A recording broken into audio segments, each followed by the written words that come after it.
Bonjour à tous, bienvenue à Saint-Quentin-Fallavier en direct de cette deuxième étape de l'Alpe Isère Tour, 31e du nom, édition 2022, et un immense plaisir que l'on a à se retrouver pour l'arrivée de cette deuxième étape. Bonjour Jean-Claude pour vivre ensemble cette étape. Bonjour Lilian, bonjour à vous tous. Bienvenue donc sur les routes de l'Alpe Isère Tour en ce jour de l'Ascension aujourd'hui. Un temps magnifique sur la région, sur le Nord Isère, et c'est vrai que c'est vraiment un temps, j'allais dire, propice au vélo. Oui, tout à fait, et un temps propice à une étape rapide. Les coureurs qui sont partis sur les chapeaux de roue, mais on va d'abord revenir un petit peu sur ce qu'il s'est passé sur la journée d'hier pour une première étape qui a été disputée en boucle autour de Charvieux-Chavagneux, traditionnel théâtre de cette première étape et traditionnel sprint d'arrivée. On retrouve les images d'un sprint très serré, très nerveux également, et sur la photo finish, c'est finalement le jeune coureur allemand de 20 ans seulement, Henry Ulich, qui est allé chercher la victoire pour la formation Alpecin Phoenix Développement. Il est allé chercher par la même occasion quelques bonifications qui lui permettent de revêtir avec quelques toutes petites secondes d'avance le maillot jaune de leader. Les bonifs qui ont eu leur importance, et au classement général au départ aujourd'hui, il n'y avait que 4 secondes d'écart du coup entre le premier et le deuxième. Oui, autant dire que rien n'est fait, bien sûr, de cette deuxième étape, comme le disait Lilian tout à l'heure, et elle est partie vraiment sur les chapeaux de roue des Abrets en Dauphiné. On s'attendait, Lilian, à une étape rapide quand même aujourd'hui, vu le profil.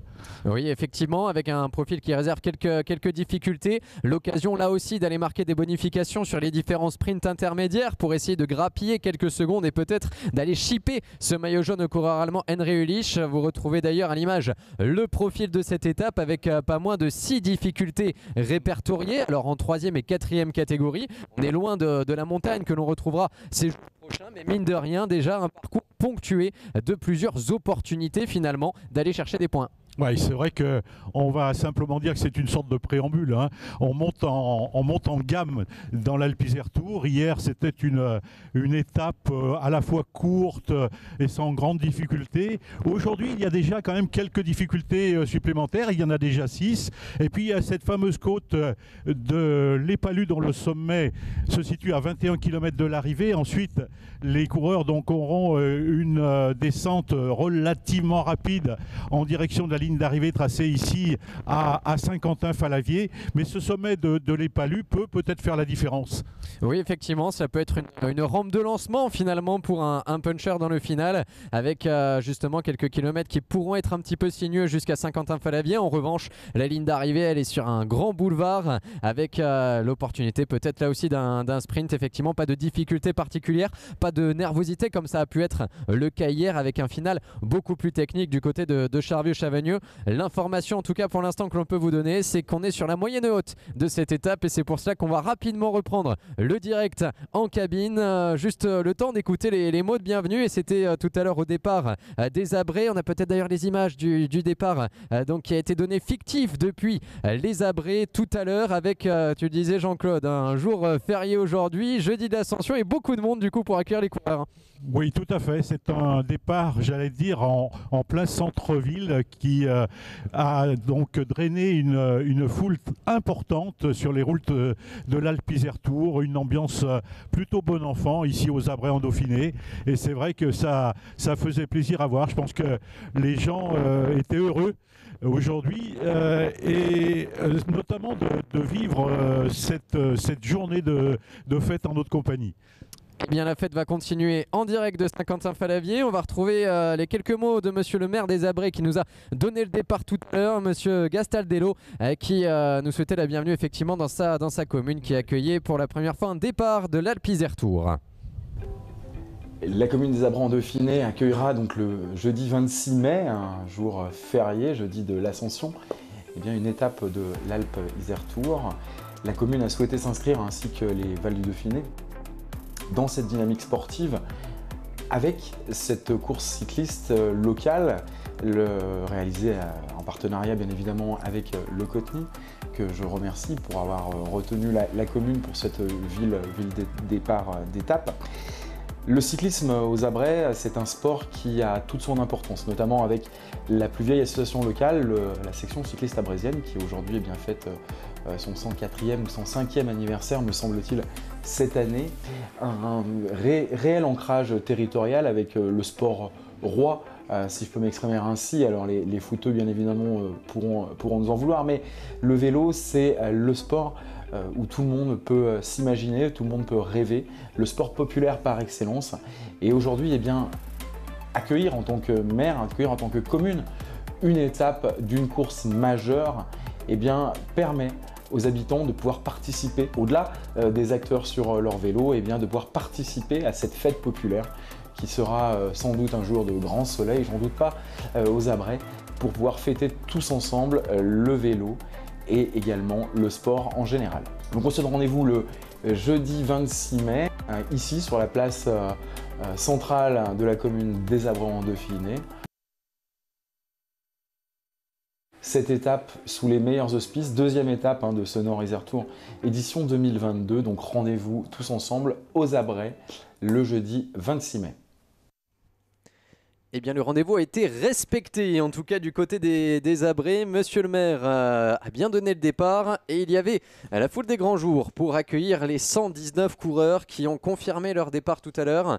6 absents au départ, 6 abandons de la journée d'hier pour certains sur chute. Alors, on a eu des nouvelles rassurantes de l'ensemble des coureurs. On va se remettre tranquillement et retrouver le peloton dans les semaines à venir. Et ce sont donc 119 coureurs qui ont finalement pris le départ des Abrets pour les 161 km du parcours, 119 coureurs et un peloton duquel se sont extirpés déjà 8 coureurs. L'échappée que vous retrouvez déjà à l'écran avec 2 coureurs pour Bourg-en-Bresse cyclisme. Le coureur Noah Knecht, déjà 4e de l'étape d'hier sur le sprint massif, accompagné de son coéquipier Brendam Lecam. Maximilien Juillard porte les couleurs du vélo club Villefranche-Beaujolais. Hier, c'était Anthony Chamra-Dumont pour la même formation qui était à l'avant et qui était allé chercher le maillot distinctif de meilleur grimpeur. C'est peut-être l'objectif aujourd'hui de son coéquipier. On retrouve également Jordan Habetz pour la formation Metec Solarwatt Mantel, Rasmus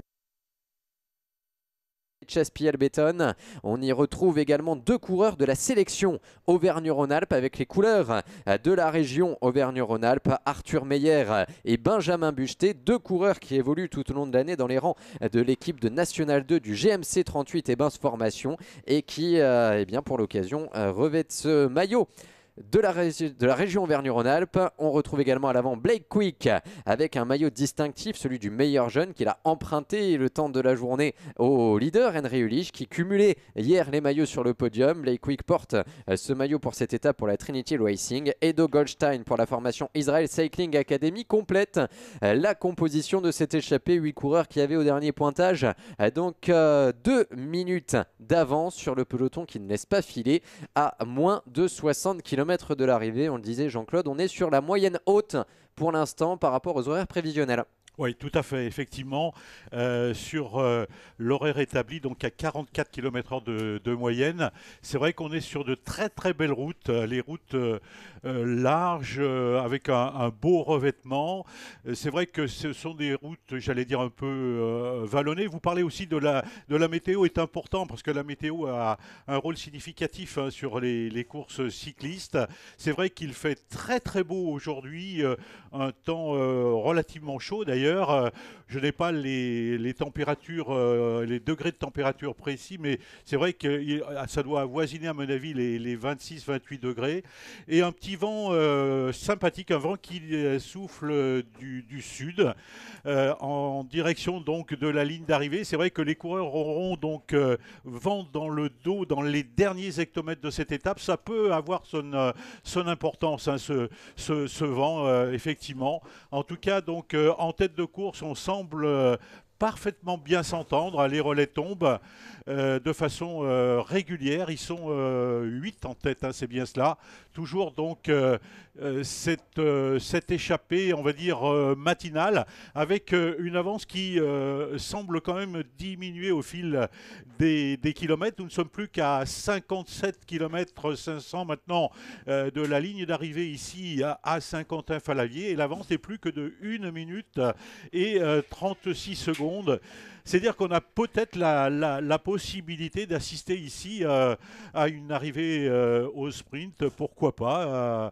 C'est vrai que la victoire ici à Saint-Quentin, c'est toujours une belle victoire, hein, et ça compte dans le palmarès d'un coureur. C'est la raison pour laquelle on retrouve aussi beaucoup d'amateurs au sein de cette échappée. Oui, effectivement, qui veulent tenter leur chance. Alors, si ce n'est pas pour la victoire d'étape, en tout cas pour aller essayer d'exister à travers l'un des différents classements annexes. Mais en tout cas, même pour les coureurs des équipes continentales, hein, on sent que cet Alpe d'Isère Tour, il compte dans le palmarès. Hier, l'une des premières réactions d'Henry Ulich, effectivement, quand on lui demandait comment il allait aborder cette étape avec le maillot de leader, eh bien, il nous confiait tout simplement qu'il n'avait pas trop l'habitude d'être leader sur une épreuve de cette envergure. Le coureur allemand de 20 ans seulement qui, effectivement, porte aujourd'hui ce maillot jaune avec le rappel de la composition de ce groupe de tête avec Maximilien Juillard, avec Rasmus Pedersen, Henry de Vries pour la formation Metec, Blake Quick, Noah Knecht, Brendam Lecam, les deux coureurs français de Bourg-en-Bresse en cyclisme, accompagnés d'Arthur Meyer et Benjamin Bucheté pour la sélection Auvergne-Rhône-Alpes, et donc avec également la présence de Jordan Habets, le néerlandais de cette équipe Metec, déjà présent dans l'échappée hier où finalement il n'a pas fait bien d'éclat, pas d'opportunité pour lui d'aller marquer des points dans les différents classements. Il a toujours été distancé. Eh bien, il remet le couvert aujourd'hui pour essayer de renverser cette tendance. Une information également dans ce début d'étape avec malheureusement quelques abandons à signaler. Celui de Jensen Prowright pour la formation Groupama FDJ Continental. Petit coup dur quand même pour cette équipe qui déjà hier a perdu Joseph Pidcock sur chute. Ici c'est l'Australien de cette équipe qui a dû quitter la course. Alors on n'a pas d'explication, pas de... L'explication, on l'a. Ici, on l'a. En fait, il a été pris dans la chute hier. Et ce coureur, donc valeureux, a absolument tenu à prendre le départ ce matin des Abrets en Dauphiné. Mais c'est vrai que c'était, je dirais, le corps et le cœur meurtri qu'effectivement, il a pris le départ de cette étape. On se doutait un petit peu de son abandon. En tout cas, avec Joseph Pidcock, donc il était le deuxième coureur de la Groupama FDJ à être victime de cette chute. Le jeune frère d'ailleurs de Tom Pidcock, le champion du monde de cyclocross, est sorti de l'hôpital hier soir vers 23h30. Heureusement, aucune fracture n'est à déplorer donc, sur le corps de Joseph Pidcock. Et c'est tant mieux pour lui, bien entendu. Mais Joseph Pidcock, bien sûr, a dû abandonner hier au terme de cette première étape, ou en tout cas dans les derniers kilomètres de cette première étape. Et cela veut dire que du côté de la Groupama FDJ, on n'a déjà plus que 4 coureurs pour essayer de peser sur cet Alpe d'Isère Tour. Déjà que ce sont des équipes relativement peu nombreuses, 6 coureurs au maximum, ce qui rend difficile la maîtrise de la course. Et on l'a vu hier au moment d'aborder le sprint massif avec des équipes qui avaient du mal finalement à contrôler l'avant-garde du peloton. Donc ici pour ces équipes qui perdent déjà des éléments, et la fin de semaine peut être longue, mais on imagine qu'on ne manque pas de ressources en tout cas dans cette équipe Groupama FDJ avec bien, le jeune Romain Grégoire. On ne parle que de lui. D'ailleurs en ce moment il a déjà brillé à 4 reprises cette année. Pas sûr que ce soit le plus à l'aise dans la haute montagne c'est ce week-end. En revanche, peut-être sur une étape comme aujourd'hui avec une ascension à 21 km de l'arrivée, cela peut lui donner des idées. Tout à fait, oui. En tout cas, ce sera un véritable test pour Romain Grégoire, et notamment donc les 2 dernières étapes, samedi et dimanche, l'étape de Bord-Repère, bien entendu, et puis l'étape de Chartreuse et de Beldon qui se terminera à Alvar-les-Bains, seront vraiment 2 véritables tests pour ce jeune coureur talentueux qu'est Romain Grégoire. Voilà donc les coureurs dans l'ascension, je pense, l'une des dernières difficultés du jour, ou en tout cas peut-être l'antépénultième, c'est peut-être la côte du Ronfay, non? Oui, tout à fait. Effectivement, qui se situe au kilomètre 53 de l'arrivée. Donc le sommet de cette côte se situe à 53 km de l'arrivée ici à Saint-Quentin-Fallavier. Il nous reste 54 km 500 à parcourir, c'est-à-dire que nous sommes dans le dernier kilomètre de cette ascension. Ça n'est pas peut-être, et à mon avis en tout cas, la plus difficile, hein. Les coureurs auront ensuite la côte de Montbernier au kilomètre 123, classée en 4e catégorie, mais surtout ce fameux talus de l'Épalu, sans faire de jeu de mots, au kilomètre 140 à 21 km de l'arrivée, donc, qui sera classé en troisième catégorie, qui est une découverte du comité d'organisation du Coteny. Donc cette côte de l'Épalu va peut-être en surprendre plus d'un et peut-être jouer un rôle, on va dire, décisif, ou en tout cas donc important dans ce final d'étape. Oui, effectivement. Et du côté de cette échappée, eh bien, on est sorti. Alors, je pense pour faire les points, ce n'était pas forcément une volonté de faire exploser cette échappée, même si c'est un petit peu le résultat de ce qui se passe maintenant, avec les points qui vont être disputés dans un instant au sommet de cette ascension, avec notamment Rasmus Pedersen, que l'on a reconnu avec son dossard 63 sur les épaules, qui est allé chercher déjà 6 points au sommet de la côte du Château de Virieu, et avec également 6 points qu'il est allé chercher dans la côte du Val de Virieu, puisqu'on a tourné 2 fois autour de Virieu, une fois dans un sens, une fois dans l'autre, et c'est lui qui s'envole d'ailleurs pour aller chercher quelques points supplémentaires.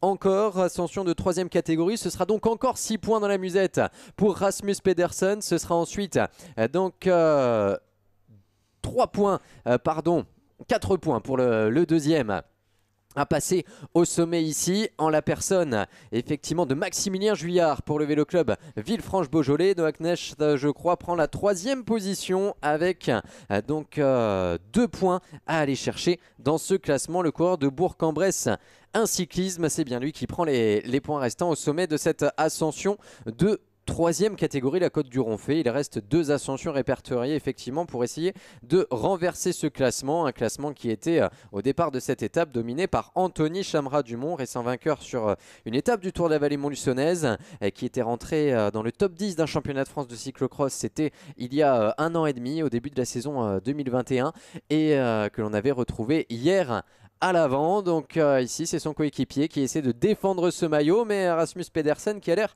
déchaîné en tout cas sur chacune des ascensions. Oui, en tout cas, Maximilien Juillard aura à cœur, à mon avis, de bien figurer dans le classement comptant pour le Grand Prix de la Montagne. Le maillot rouge sur les épaules actuellement d'un autre coureur du Vélo Club de Villefranche-Beaujolais, c'est Anthony Chamra-Dumont, donc qui porte ce maillot dans cette 2e étape. Et c'est vrai que le rôle de Maximilien Juillard, c'est de marquer effectivement un maximum de points pour que, pourquoi pas, donc ce maillot rouge reste sur les épaules d'un coureur du Vélo Club de Villefranche-Beaujolais. C'est tout le mal qu'on lui souhaite, bien entendu, sachant que les partenaires sont venus en nombre aujourd'hui pour supporter les coureurs du VC Villefranche-Beaujolais. Oui, on sait qu'ils ont un fan club fidèle, effectivement. C'est toujours un plaisir également de les retrouver le matin sur la présentation des équipes et de sentir que d'autres équipes sont également venues accompagner. On a vu beaucoup de supporters pour la formation InnoX tout à l'heure, le Team Vorarlberg également. Ouais. Et je voulais justement en parler du Team Vorarlberg parce qu'on vient de voir une image du peloton et regardez qui emmène le peloton comme hier. Tout à fait, tout à fait. Donc c'est étonnant de voir cette formation autrichienne qui, disons, montre d'ores et déjà le bout de son nez, puisqu'on les a vus aux avant-postes hier dans cette première étape, et ils sont encore là dans cette 2e étape à maîtriser ce peloton.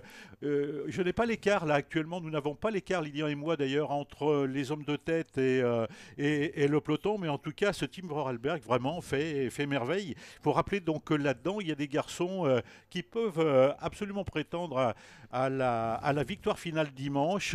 Je pense notamment au coureur français Alexis Guérin, et puis pourquoi pas au Suisse Roland Thalmann, à Ricardo Zeudel, à Mathias Reutemann, pourquoi pas. C'est vrai que ce sont des garçons, on va dire des garçons aguerris. Et on a souvent vu sur les routes de l'Alpe Isertour des Autrichiens s'illustrer. Et ce serait peut-être le cas cette année, en tout cas du côté des directeurs sportifs de la formation Vorarlberg. Eh bien, on a donné des consignes très strictes, à savoir maîtriser la course. C'est ce qu'ils font donc aujourd'hui à merveille. Et alors qu'on a un nouveau sprint juste derrière cette ascension répertoriée où au sommet il y avait 1 minute 10. On a trouvé l'écart. On salue également quelques informateurs dans la course et notamment le site Direct Vélo qui est toujours une source d'informations précieuses pour effectivement savoir où l'on en est dans cette épreuve. Et ici on est en train de disputer le sprint bonification et la prime, le sprint en or dans la traversée de Roche-Thouarin. Exactement. Encore une fois, je crois que c'est pour Rasmus Pedersen qui est allé chercher le sprint. Oui, tout à fait. En tout cas, le coureur de Villefranche, on le voit d'ailleurs à l'écran, Maximilien Julliard a de la peine à rester dans les roues. Donc des deux garçons qui sont allés se disputer ce sprint en or. Ce sprint en or, donc, il a lieu sur chacune des étapes. Aujourd'hui, donc, au kilomètre 110, entre la côte du Ronfay et la côte de Montbernier. Vous voyez qu'il y a beaucoup d'animation sur ce final d'étape. Nous sommes à près de 50 km maintenant de la ligne d'arrivée tracée ici à Saint-Quentin-Fallavier. Et on voit que en tête de course, on s'affaire pour, je dirais, maintenir un écart qui n'est pas très très important. Le bon de sortie aujourd'hui devait se situer à 2 minutes 30, 3 minutes pour les échapper. Mais on ne leur a pas laissé le soin de prendre plus que 2 à 3 minutes. C'était un grand maximum. Voilà donc la tête de course avec Pedersen, Knecht et Julliard qui ferment la marche de ce trio. Et on retrouve un public qui n'a pas besoin d'aller très loin justement. Ici on était juste dans le jardin pour voir passer l'Alpe Isère Tour. C'est bien la beauté du vélo également. Et nos 3 hommes de tête effectivement qui se regardent un peu. Cela commence à peser dans les jambes. Et derrière on parlait du Team Vorarlberg qui mène la poursuite avec les 6 coureurs alignés pour cette équipe autrichienne. Avec également dans cette équipe des Suisses un Français, on en a parlé. Et déjà hier donc ils nous ont un petit peu surpris en assurant le tempo en tête de peloton. Et il faut dire qu'il voulait justement aborder ce circuit final dans les meilleures positions pour éviter la nervosité que l'on a ressentie pour être bien placé dans le final. Et ça a été chose faite puisqu'effectivement on a roulé tout au long de la journée et finalement on a bien senti que l'objectif n'était pas l'étape puisqu'à la fin eh bien, le mieux classé de cette équipe dans l'étape c'est justement Alexis Guérin qui prend une anecdotique 55e position à Charvieux-Chavagneux. Donc l'objectif était bien ailleurs pour cette équipe Vorarlberg alors qu'à 50 km de l'arrivée on a aperçu sur la vue de la moto tout à l'heure que le peloton était derrière. On l'a vu au bout de la ligne droite. Effectivement, donc le peloton emmené par le Team Vorarlberg qui est en train de revenir sur ces 3 hommes de tête. Ce qu'il faut noter aussi, c'est que cette formation donc, autrichienne, qui est le Team Vorarlberg, est une formation complète. Ils sont 6 et on en a 4 là actuellement, 4 en tête de peloton. On aperçoit aussi l'équipe AG2R Citroën La Mondiale sur le côté gauche de la route. Derrière, il y a aussi des formations type Metec qui sont bien présentes. En tout cas, en tête de course, on s'affaire, bien entendu, parce que il y a des enjeux importants et notamment le Grand Prix de la montagne. Il faut savoir que Montbernier, c'est dans une petite douzaine de kilomètres. On est à moins d'1 minute maintenant. Vous voyez que les motos, les véhicules sont repassés à l'avant-course pour ne pas fausser effectivement la course et pour que tout se déroule de façon, j'allais dire, normale et surtout régulière, bien entendu. Vous voyez, toutes les motos remontent pour que les 3 hommes de tête soient maintenant carrément en vue, bien sûr, du peloton principal. Pas d'informations sur les hommes qui composaient l'échappée. C'est vrai que Lilian, on n'a pas d'écho. Est-ce que les 5 coureurs qui étaient avec Knecht, Pedersen et Julliard ont été repris par le peloton? C'est possible, effectivement. On a peut-être donc simplement 3 hommes et bien entendu le gros du peloton derrière qui se situe à 40 secondes. Apparemment, le peloton serait revenu sur les 5 coureurs qui faisaient partie de l'échappée matinale. Oui, effectivement, c'est fort probable que s'il n'ait pas été repris, en tout cas, cela ne saurait tarder avec un écart qui fluctue beaucoup. J'ai l'impression qu'on a levé un petit peu le pied du côté du Team Vorarlberg. Ce n'est pas nécessaire de revenir trop vite, effectivement, sur les 3 hommes de tête, alors qu'on retrouve les classements. C'était au départ de cette étape du maillot du meilleur grimpeur, avec notamment Anthony Anthony Chamra-Dumont, effectivement, qui est allé chercher le maximum de points hier. 14 points au départ de cette étape pour revêtir ce maillot violet de leader. Aloïs Charin et Quentin Bedza étaient en deuxième et troisième position. Un classement de la montagne déjà bouleversé dans cette étape, on y reviendra. Pour le classement par points, vous le retrouvez également à l'image, dominé par Henry Ulich. Les 25 points qu'il possède, ce sont les 25 points tout simplement marqués hier à l'arrivée en remportant le premier sprint, la première étape de l'Alpe Isère Tour, et qui lui permettent donc de cumuler les différents maillots, maillot jaune, et donc leader de ce classement par points. Le meilleur jeune, c'est également le vainqueur de l'étape, Henry Ulich, avec sa victoire d'étape, maillot jaune et maillot blanc de meilleur jeune sur, non pas sur les épaules, il l'a confié à Blake Quick le temps de l'étape, et qui a 4 secondes d'avance sur Aloïs Charin, le coureur de la formation Tudor. Du côté de la combativité, on va y revenir sur ce classement puisque vous avez l'habitude du classement de la combativité, notamment sur les routes du Tour de France, avec un jury qui élit le plus combatif du jour. Et bien ici, c'est tout simplement un classement du combiné. Le plus combatif, c'est celui qui cumule le plus de points entre les sprints, entre les GPM, entre l'ensemble des classements annexes. Tout simplement le plus régulier, le plus baroudeur également dans l'échappée. Et à ce petit jeu, au départ, c'était également Anthony Chamra-Dumont qui a possédé le maximum de points dans ce classement. Oui, ça évite, Lilian, entre parenthèses, d'avoir un jury, certainement de connaisseurs, mais bon, qui peut avoir donc des avis un petit peu, on va dire, contrastés. Ok. Et c'est vrai qu'aujourd'hui, ce classement, il a son, je dirais, son faire-valoir, effectivement. Et c'est tout à l'honneur je dirais, du comité d'organisation du Cotni d'avoir mis en place ce classement. Le classement des sprints, pour terminer avec les différents classements annexes, est dominé, lui, pour sa part, et du côté du maillot bleu, par Aloïs Charin pour la formation Tudor Pro Cycling Team. Longtemps en tête hier, c'était le dernier rescapé, tout simplement, de cette échappée, et donc qui est allé chercher de précieux points. Sur ces classements annexes, justement beaucoup d'évolutions déjà, puisque différentes ascensions ont déjà été franchies aujourd'hui, différents sprints intermédiaires également, les résultats qui nous sont confirmés par les arbitres au fur et à mesure. Et dans ces différentes positions, eh bien, comme on l'avait pressenti, Rasmus Pedersen semble maintenant bien en place pour aller shipper ce maillot de meilleur grimpeur à Anthony Chamra-Dumont, le coureur danois que l'on pourrait bien retrouver sur le podium tout à l'heure, même s'il reste encore 2 ascensions répertoriées, une en 4e catégorie, une en 3e catégorie, 2 ascensions pour tenter de marquer quelques points supplémentaires, mais Rasmus Pedersen qui a pris effectivement de l'avance en passant en tête sur les différentes ascensions du jour. Du côté des sprints intermédiaires, pour l'instant, Aloïs Charin serait toujours en tête, mais là aussi il reste un sprint bonification, ce sera dans la traversée de Saint-Savin.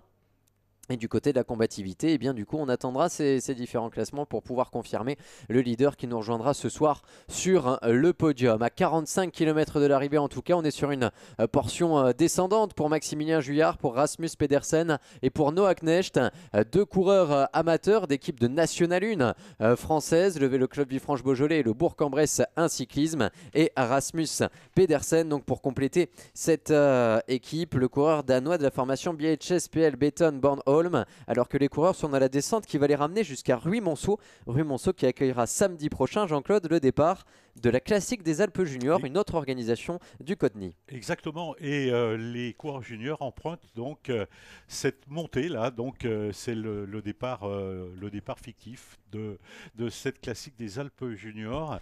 Donc il reste 45 km, nous sommes maintenant toujours avec une moyenne élevée, 44 km/h de moyenne, donc c'est effectivement l'une des 3 moyennes les plus élevées qui a été réalisée par les coureurs. Ça va très très vite, c'est vrai que les routes sont bonnes, il n'y a pas quand même de grandes difficultés et beaucoup d'animation effectivement dans ce final d'étape avec cette côte de Montbernier, ce sprint de Saint-Savin, la côte de l'Épalu pour en terminer avec le classement comptant pour le Grand Prix de la montagne et toujours ces merveilleux paysages verdoyants du Nord-Isère, de grandes herbes sur les bas-côtés.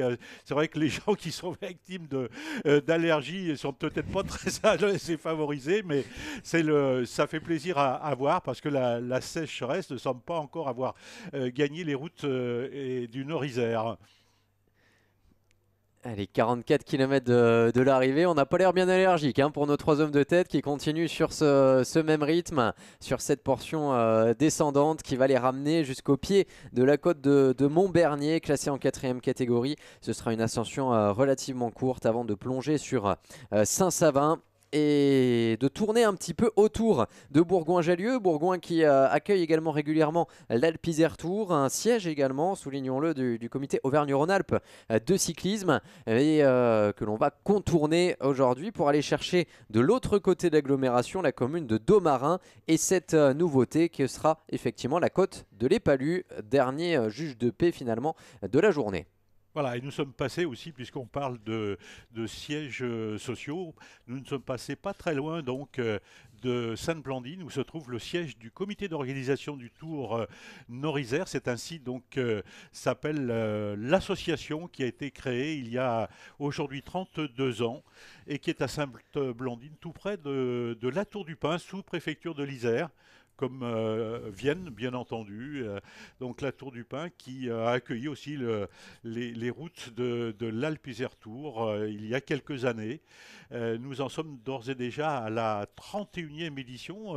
C'est une belle expérience, Lilian, quand on voit des courses comme ça qui sortent un palmarès avec plus de 30 ans d'existence. Effectivement, 30 ans d'existence et surtout 30 ans à agrandir, étape par étape, année après année, avec d'abord une épreuve qui a été amateur, élite nationale, puis finalement le niveau international que nous connaissons aujourd'hui en classe 2 et la dernière évolution de l'Alpe Isère Tour, c'est ce passage sur 5 jours l'année dernière. On a connu le Rhône-Alpes Isère Tour dans sa version historique sur 4 jours l'année dernière. Grâce à l'investissement des différentes collectivités, eh bien, le comité d'organisation a pu proposer ce 5e jour de compétition, un 5e jour déterminant puisqu'on est allé chercher un petit peu plus loin dans le département, on descend un peu plus au sud pour aller chercher les massifs montagneux et également pimenter finalement le final de cette semaine.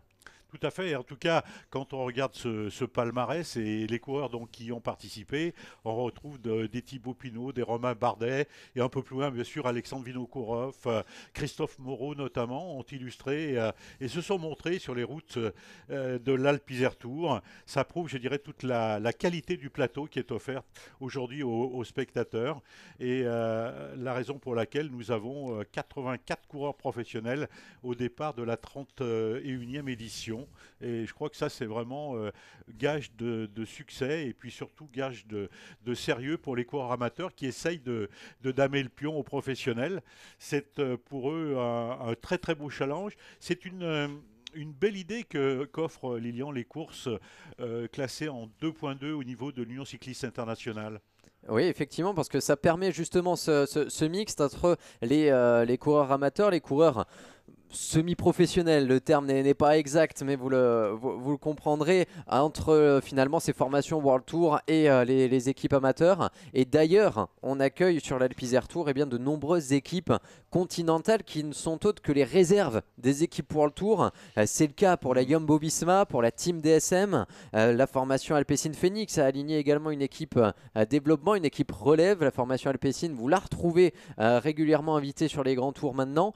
Prochainement au World Tour également, cette équipe qui a notamment dans ses rangs Mathieu Van Der Poel et qui est d'ailleurs leader sur l'Alpe Isère Tour avec Henry Ulich. C'est tout ce qu'on peut souhaiter justement, Henri, de passer dans ses rangs supérieurs. Et du côté des équipes amateurs, eh bien, on a parfois la même philosophie. C'est le cas d'équipe AG2R Citroën U23 qui n'est autre que la réserve de l'équipe professionnelle World Tour, une équipe World Tour qui prendra dans ses rangs d'ailleurs Valentin Retailleau au 1er août. Valentin, il est encore là avec l'équipe Chambéry Cyclisme Formation, l'équipe U23 de la formation AG2R Citroën, champion de France Espoir. Il est encore dans ce niveau avant de passer en World Tour dans quelques mois. C'est dire effectivement la qualité du plateau que nous accueillons sur l'Alpe Isère Tour. Ouais, il en est de même d'ailleurs de la formation israélienne.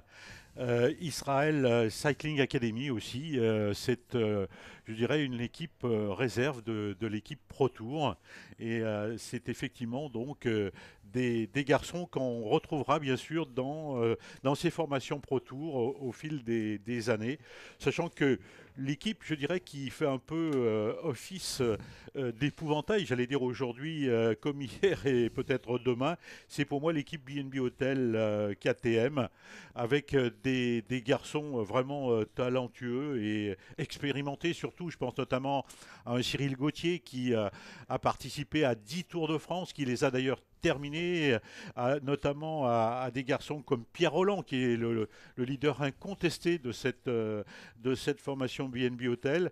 Je pense, Lilian, que ça rehausse aussi le niveau de cette course. Effectivement, avec des coureurs qui viennent se frotter à des équipes qui, sur le papier, semblent moins performantes, mais on a une façon de courir également en classe 2 qui est très différente et souvent beaucoup plus mouvementée, ce qui peut poser problème à certains coureurs de World Tour qui ont parfois des schémas un petit peu plus stables, avec une échappée, un peloton, un petit peu moins de mouvement. C'est rarement le cas en classe 2 où effectivement on a beaucoup plus d'offensive. Alors je dis ça, le cyclisme change beaucoup également, hein. Le début de saison au World Tour nous a montré qu'on était peut-être revenu non pas sur un cyclisme d'antan, mais sur beaucoup plus de mouvement, et on s'en réjouit, et les téléspectateurs s'en réjouissent également.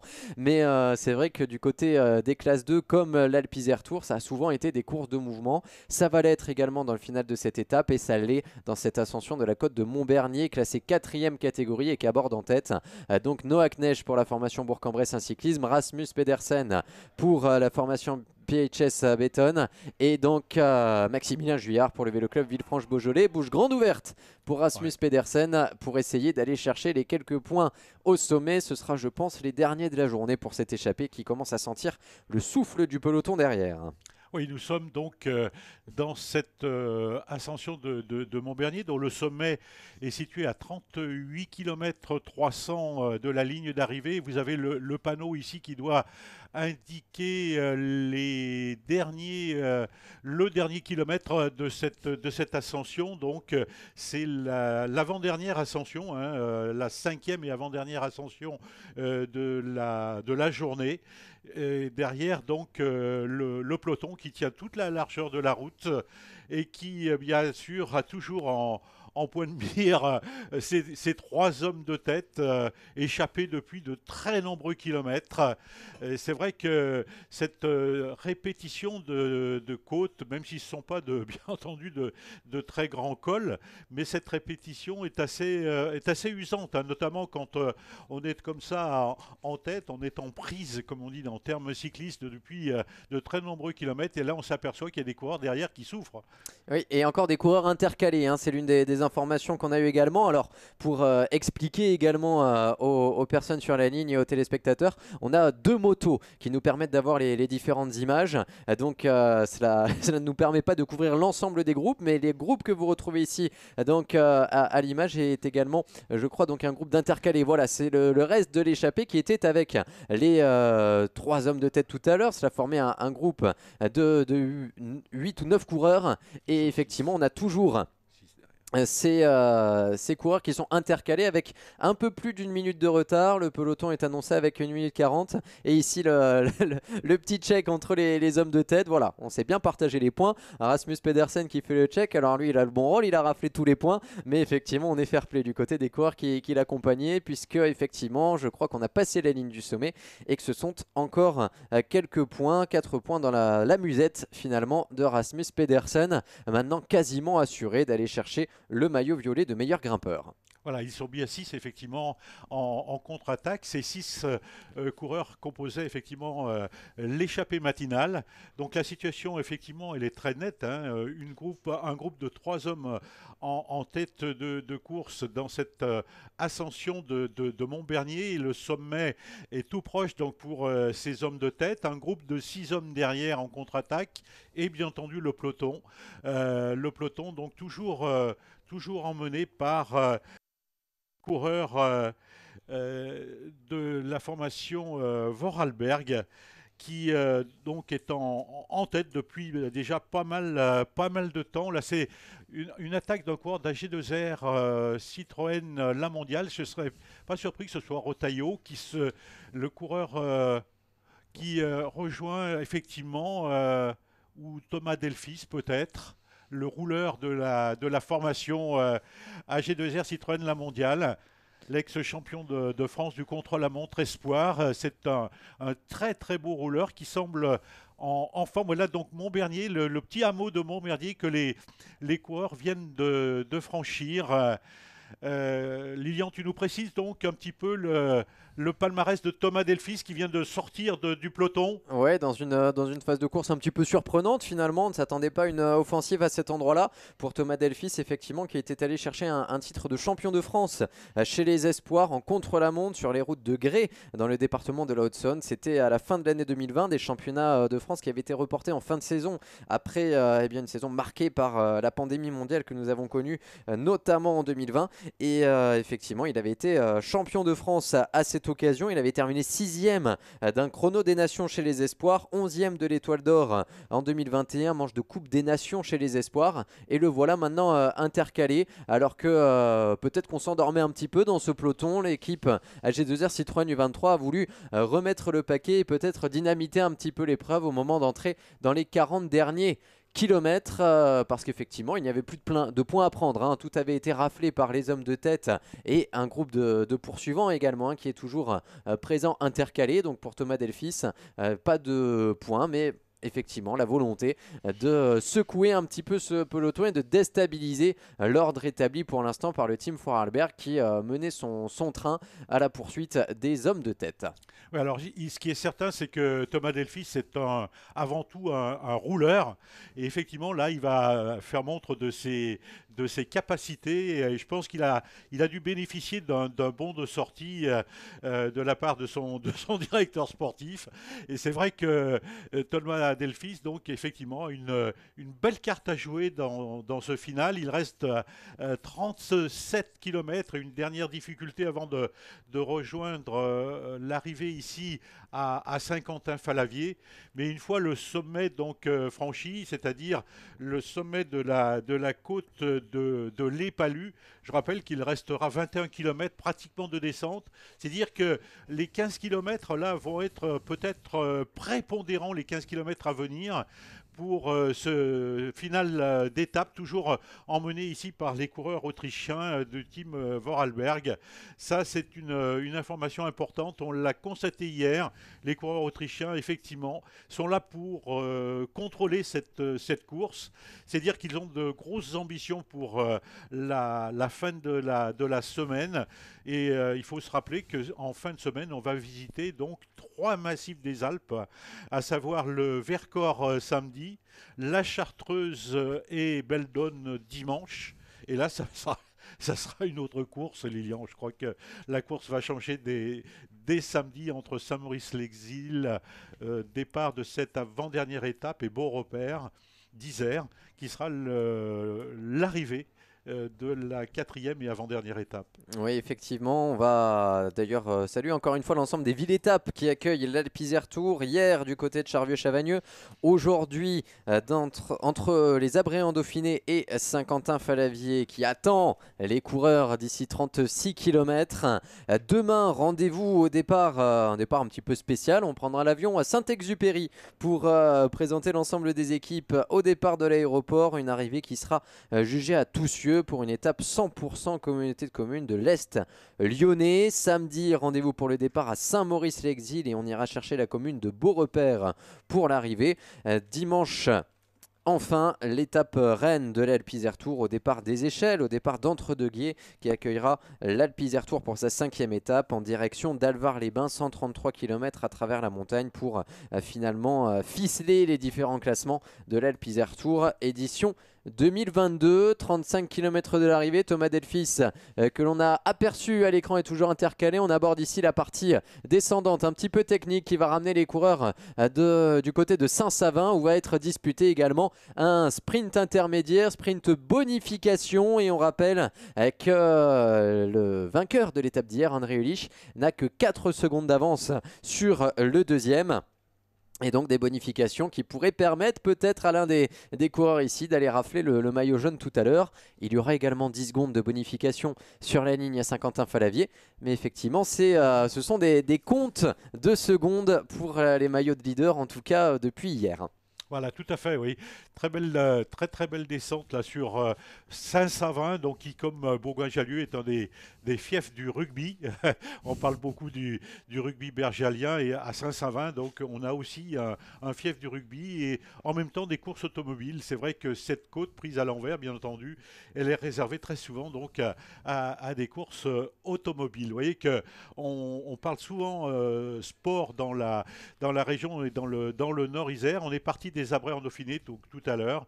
Les Abrets, c'est un fief du vélo et c'était tout à l'honneur des dirigeants du Coteny de faire partir cette deuxième étape d'un fief du vélo, puisque, faut-il le rappeler, donc le club de vélo des Abrets est le deuxième plus vieux club français.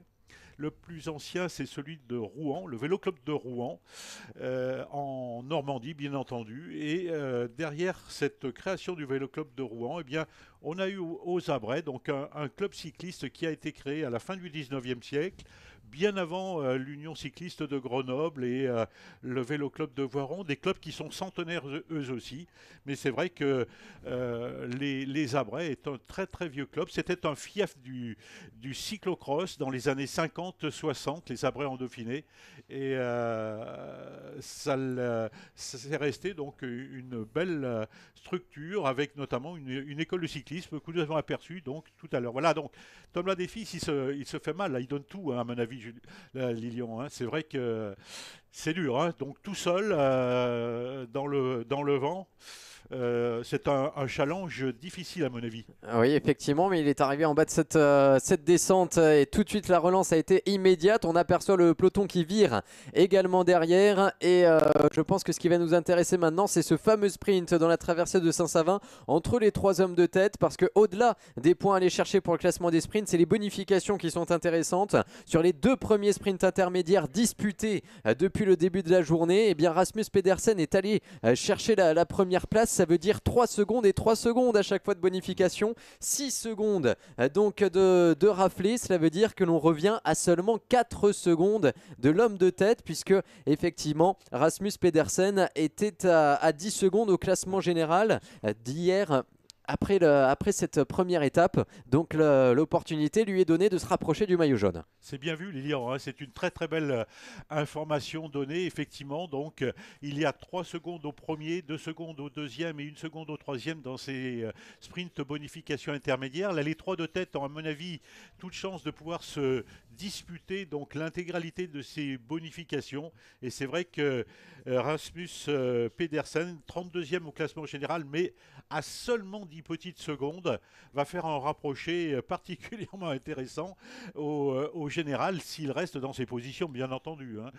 Et pour aller encore un petit peu plus loin dans l'analyse de ce classement général, on peut rappeler que l'ensemble des coureurs sont à maximum 10 secondes, puisque hier, compte tenu de la nervosité dans le peloton, avec quelques dangers dans le dernier final, alors ce sont des coureurs qui maîtrisent leur engin, mais c'est vrai que ce circuit final était assez technique, et cela orienté avec concertation entre le jury des commissaires, l'organisateur et les représentants des coureurs, eh bien, à geler les temps, c'est-à-dire que lorsqu'on est arrivé à 12 km de l'arrivée à Charvieux-Chavagneux et que l'on a entamé le circuit final, on a dit voilà, maintenant on arrête les temps, on arrête les chronos et le seul enjeu c'est la victoire d'étape avec les bonifications là aussi à l'arrivée. Mais du coup, eh bien, le peloton qui s'est présenté groupé pour le premier passage, eh bien, a conservé ses temps. Donc aujourd'hui, même le 119e du classement général est à 10 secondes du maillot jaune. Cela veut dire que tout est possible aujourd'hui et dans ce classement provisoire. Effectivement, donc Henri Ulich serait toujours leader. En revanche, derrière, on revient à seulement 4 secondes pour Rasmus Pedersen. Oui, tout à fait. C'est vrai que hier, donc, cette première étape, elle était courte, hein, 118 km seulement. Aujourd'hui, on passe la barre des 160 km, 161 km pour être très précis. C'est vrai que ça change la donne. L'étape est longue et plus, j'allais dire, plus difficile, avec 6 ascensions tout de même. C'est vrai qu'aujourd'hui, les choses peuvent changer. En tout cas, en tête, on semble parfaitement s'organiser et gérer, j'allais dire, de façon tout à fait habile cette situation, alors qu'on aperçoit ici Michel Beauf, l'organisateur heureux de cette 32e édition, de cette 31e édition de l'Alpe Isère Tour. L'année semble propice et favorable à cette course. On a connu sur les routes de l'Alpe Isère Tour des fortunes un petit peu diverses en météo. Le temps était parfois pluvieux, orageux. On avait des éditions où on a même eu de la neige. Et bien là, en cette année 2022, on a un temps vraiment idéal sur les routes nord-iséroises pour la pratique du sport cycliste. En tout cas, on salue l'effort ici de Thomas Delphis parce que il est seul contre tous, j'allais dire, hein, dans le vent. Et la chance de Thomas Delphis, c'est d'avoir un moteur, hein, comme on dit dans le jargon cycliste. Ça lui sert. Attention à ce que vous dites, Jean-Claude. Hein. C'est bien une image, hein, que l'on utilise ici. C'est une image, bien entendu. Hein. C'est vrai que c'est un garçon puissant, c'est un véritable rouleur.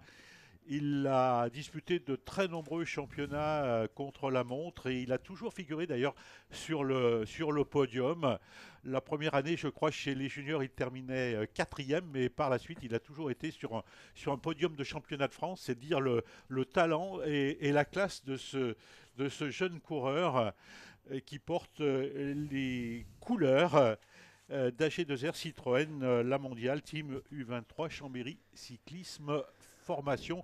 Une belle pépite, Lilian, et une belle formation qui nous est proposée sur les routes de l'Alpe Isère Tour par cette formation chambérienne. Effectivement, avec ces 6 coureurs prêts à en découdre et des hommes en forme, avec Jordan Labrosse qu'on a vu briller également ces dernières semaines. 2 podiums en Coupe de France Nationale 1 pour Jordan, qui avait remporté hier dès ses 18 ans finalement et dès son entrée chez les élites le Grand Prix de Cours-la-Ville, épreuve assez mythique en région Auvergne-Rhône-Alpes chez les amateurs et chez lui en plus puisqu'il est originaire de Cours-la-Ville. Et ça pourrait être justement un profil, Jordan Labrosse, sur le final aujourd'hui avec cette arrivée, cette ascension à 20 km de l'arrivée et un final finalement assez rapide. Thomas Delphis lui semble plafonner un petit peu. Voilà, on s'est peut-être un peu enflammé et là on commence à chercher dans les poches, à chercher à se ravitailler. On regarde un petit peu sur les côtés. On a l'air d'hésiter un petit peu. Est-ce qu'il faut en remettre une? Bon, le peloton semble juste derrière. En même temps, l'échappée est juste devant également, hein, l'écart qui est maintenant de moins d'une minute en tout cas. Et en tout cas pour Thomas Delphis, voilà, on s'est jaugé un petit peu. Je ne suis pas certain que cela aille bien plus loin. En revanche, cela permet également de retrouver des coureurs d'AG2R Citroën U23 dans les premières positions. En tout cas, ça prouve que Thomas Delphis est un garçon en forme. Hein. Finalement, pour faire un numéro comme ça, dans cette étape, alors que nous sommes maintenant à moins de 30 km de l'arrivée, il résiste bien au peloton.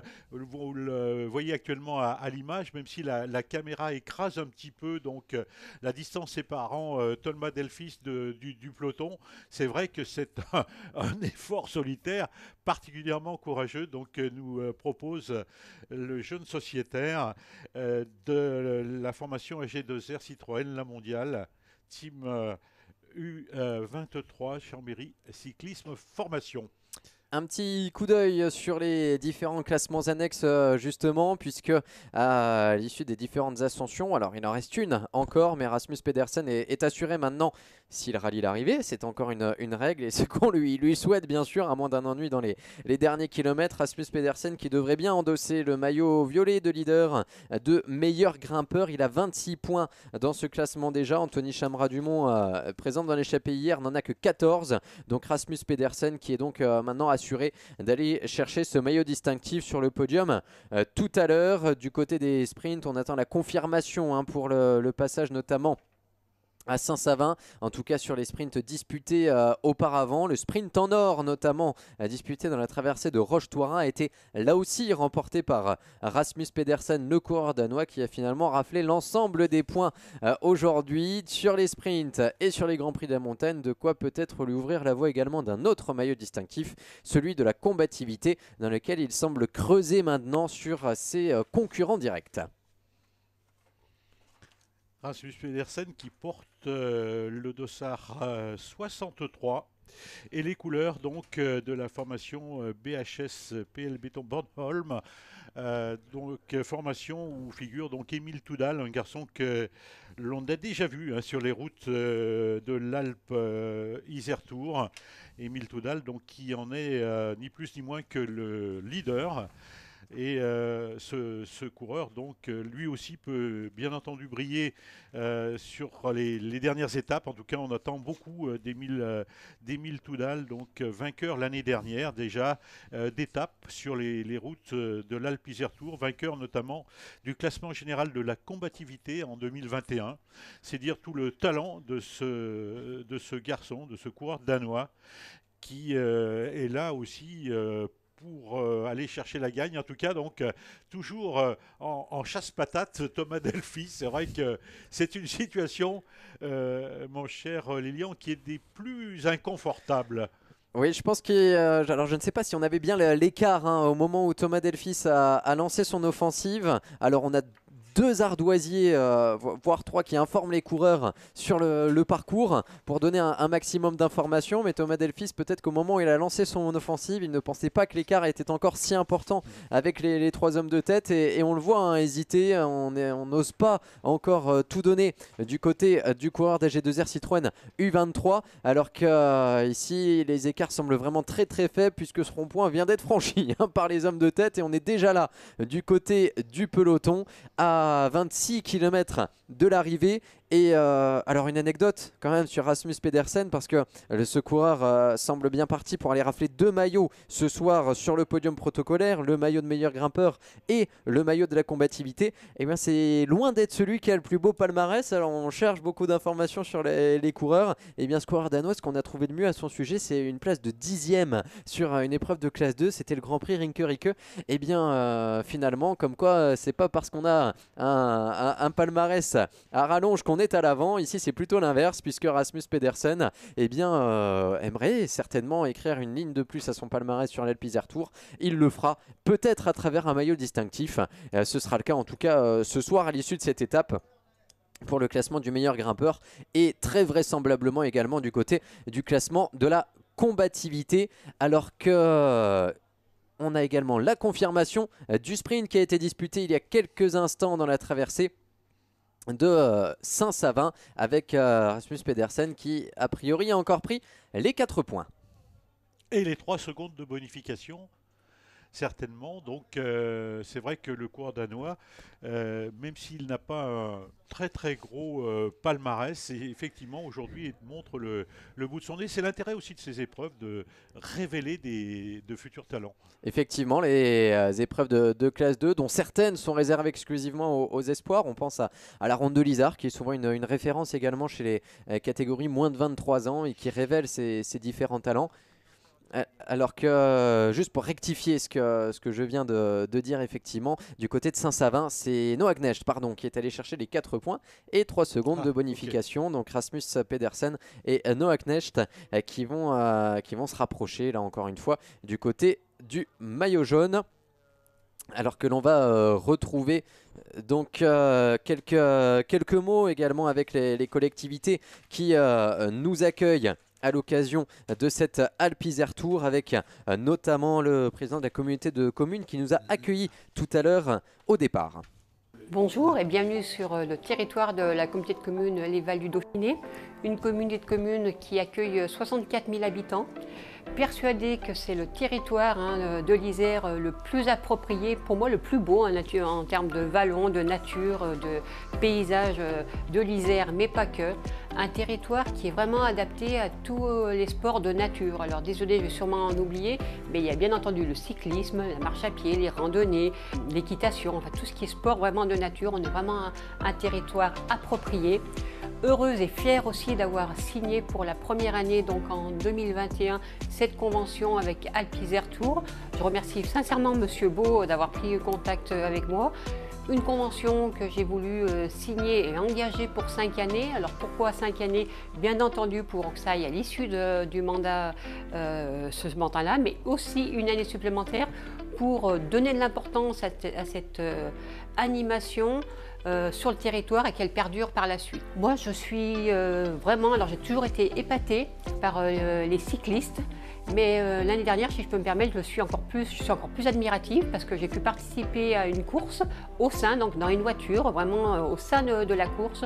Vraiment, félicitations à l'ensemble des cyclistes, amateurs, professionnels, parce que du coup, ils sont tous mélangés, mais tous ensemble.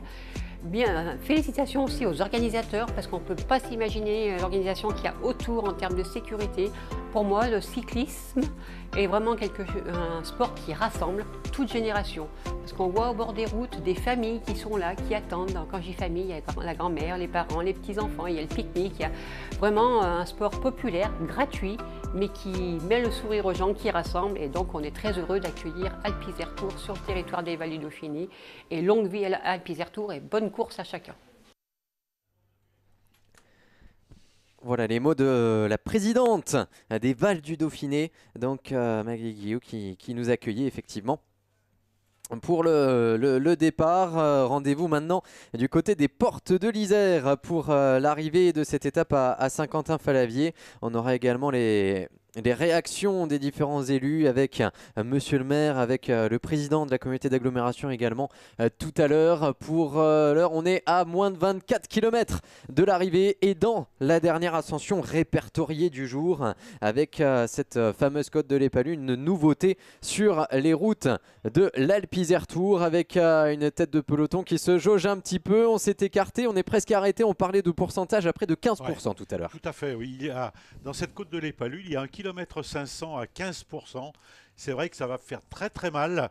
Et on a aperçu Thomas Delphis qui venait d'être repris par l'avant-garde du peloton. Et Thomas Delphis, c'est sûr, aura quelques difficultés à rester dans ce peloton. Lui qui a tout donné dans cette tentative d'échapper pour revenir sur le trio de tête. C'est vrai qu'on le voit ici avec les motos ouvreuses. Une côte donc, qui domine la région de Bourgoin et plus précisément donc d'Aumarin, une côte de l'Épalu donc qui est on va dire une découverte du comité d'organisation du Tour Nord-Isère. C'est vrai que chaque année on nous propose comme ça des talus comme on dit dans le jargon cycliste, et là l'Épalu c'est vrai que ça risque d'épailler un petit peu au sein du peloton. En tout cas nous sommes à 23 km de l'arrivée, c'est-à-dire que l'ascension elle se termine dans 2 km et on voit que les spectateurs ici sur la ligne d'arrivée sont assez intéressés par les 2 écrans géants d'ailleurs mis à leur disposition. C'est vrai que de la ligne d'arrivée, et on va ainsi attirer, je l'espère, de nombreux spectateurs pour les 3 étapes restantes de cette Alpes-Isère Tours. Sachez que sur la ligne d'arrivée, vous avez de magnifiques écrans géants qui vous permettent de vivre les 60 derniers kilomètres de chaque étape. Et ça, c'est particulièrement intéressant. Et si vous avez l'intention de nous regarder depuis chez vous, c'est possible aussi. Et un mot pour l'ensemble des téléspectateurs, que ce soit sur la chaîne YouTube de Black Hole, sur les différents réseaux sociaux de l'Alpes-Isère Tours, sur Facebook notamment, sur les différents sites internet de l'organisation ou sur Télé Grenoble qui assure la rediffusion également, la diffusion en direct des images. Et bien rendez-vous demain pour les 60 derniers kilomètres. Ce sera à partir de 14h15. Samedi, prise d'antenne à partir de 14h25 et dimanche pour l'étape Rennes, prise d'antenne à 13h35. Voilà les différents rendez-vous télé que l'on vous donne pour les prochains jours. Est-ce que ces coureurs ont rendez-vous avec la victoire sur les routes de Saint-Quentin-Fallavier? On aperçoit, je crois, Romain Grégoire, maillot ouvert en première ligne avec des coureurs de la Trinity Racing. Le Development DSM est venu se repositionner également. Toujours des coureurs de Charvieux idéalement placés. Le Team Vorarlberg également, la BNB Hotel. Rendez-vous de Cador peut-être dans cette ascension? Ou alors, tout simplement, eh bien, on va la passer en sécurité et s'orienter ensuite vers la ligne. Il reste quelques petits kilomètres, quelques petits hectomètres avant de franchir le sommet. Voilà, nous venons de quitter la localité d'Aumarin. Donc le pied de cette côte de l'Épalus se trouvant bien sûr dans la ville même de Domarin, et le sommet de la côte de l'Épalus devant se situer sur la localité de Chaiseneuve. Et alors qu'on accélère un petit peu, sans offensive franche pour l'instant dans cette ascension. Effectivement, il est à 20,9 km de l'arrivée et on est sur des portions un tout petit peu plus roulantes ici au moment de relancer la machine. En revanche, derrière, j'ai l'impression que ça a bien cassé. Ils ne sont plus 120 coureurs dans ce peloton principal et ce sont avec les coureurs de la Trinity Racing que l'on retrouve les avant-gardes du peloton. La Groupama FDJ avec Romain Grégoire et l'un de ses coéquipiers également derrière. On n'est pas très loin pour la BNB Hotel. Allez, on monte progressivement, accélération progressive en tout cas. On rappelle qu'il y aura encore 6 points à aller chercher au sommet de cette ascension de 3e catégorie. Oui, ça casse au sein du peloton. Et dans la première cassure, j'ai l'impression qu'il y a une trentaine de coureurs, pas plus. Ça risque effectivement d'épailler dans les derniers hectomètres de cette difficile ascension. N'oubliez pas que les coureurs ont déjà 140 km dans les jambes.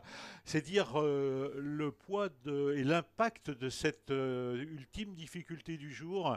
C'est vrai que nous sommes maintenant à 21 km 900 de l'arrivée, dans le dernier kilomètre d'ailleurs de cette difficile ascension de la côte de l'Épalus. En tout cas, on dirait que le deuxième groupe est revenu sur la première cassure.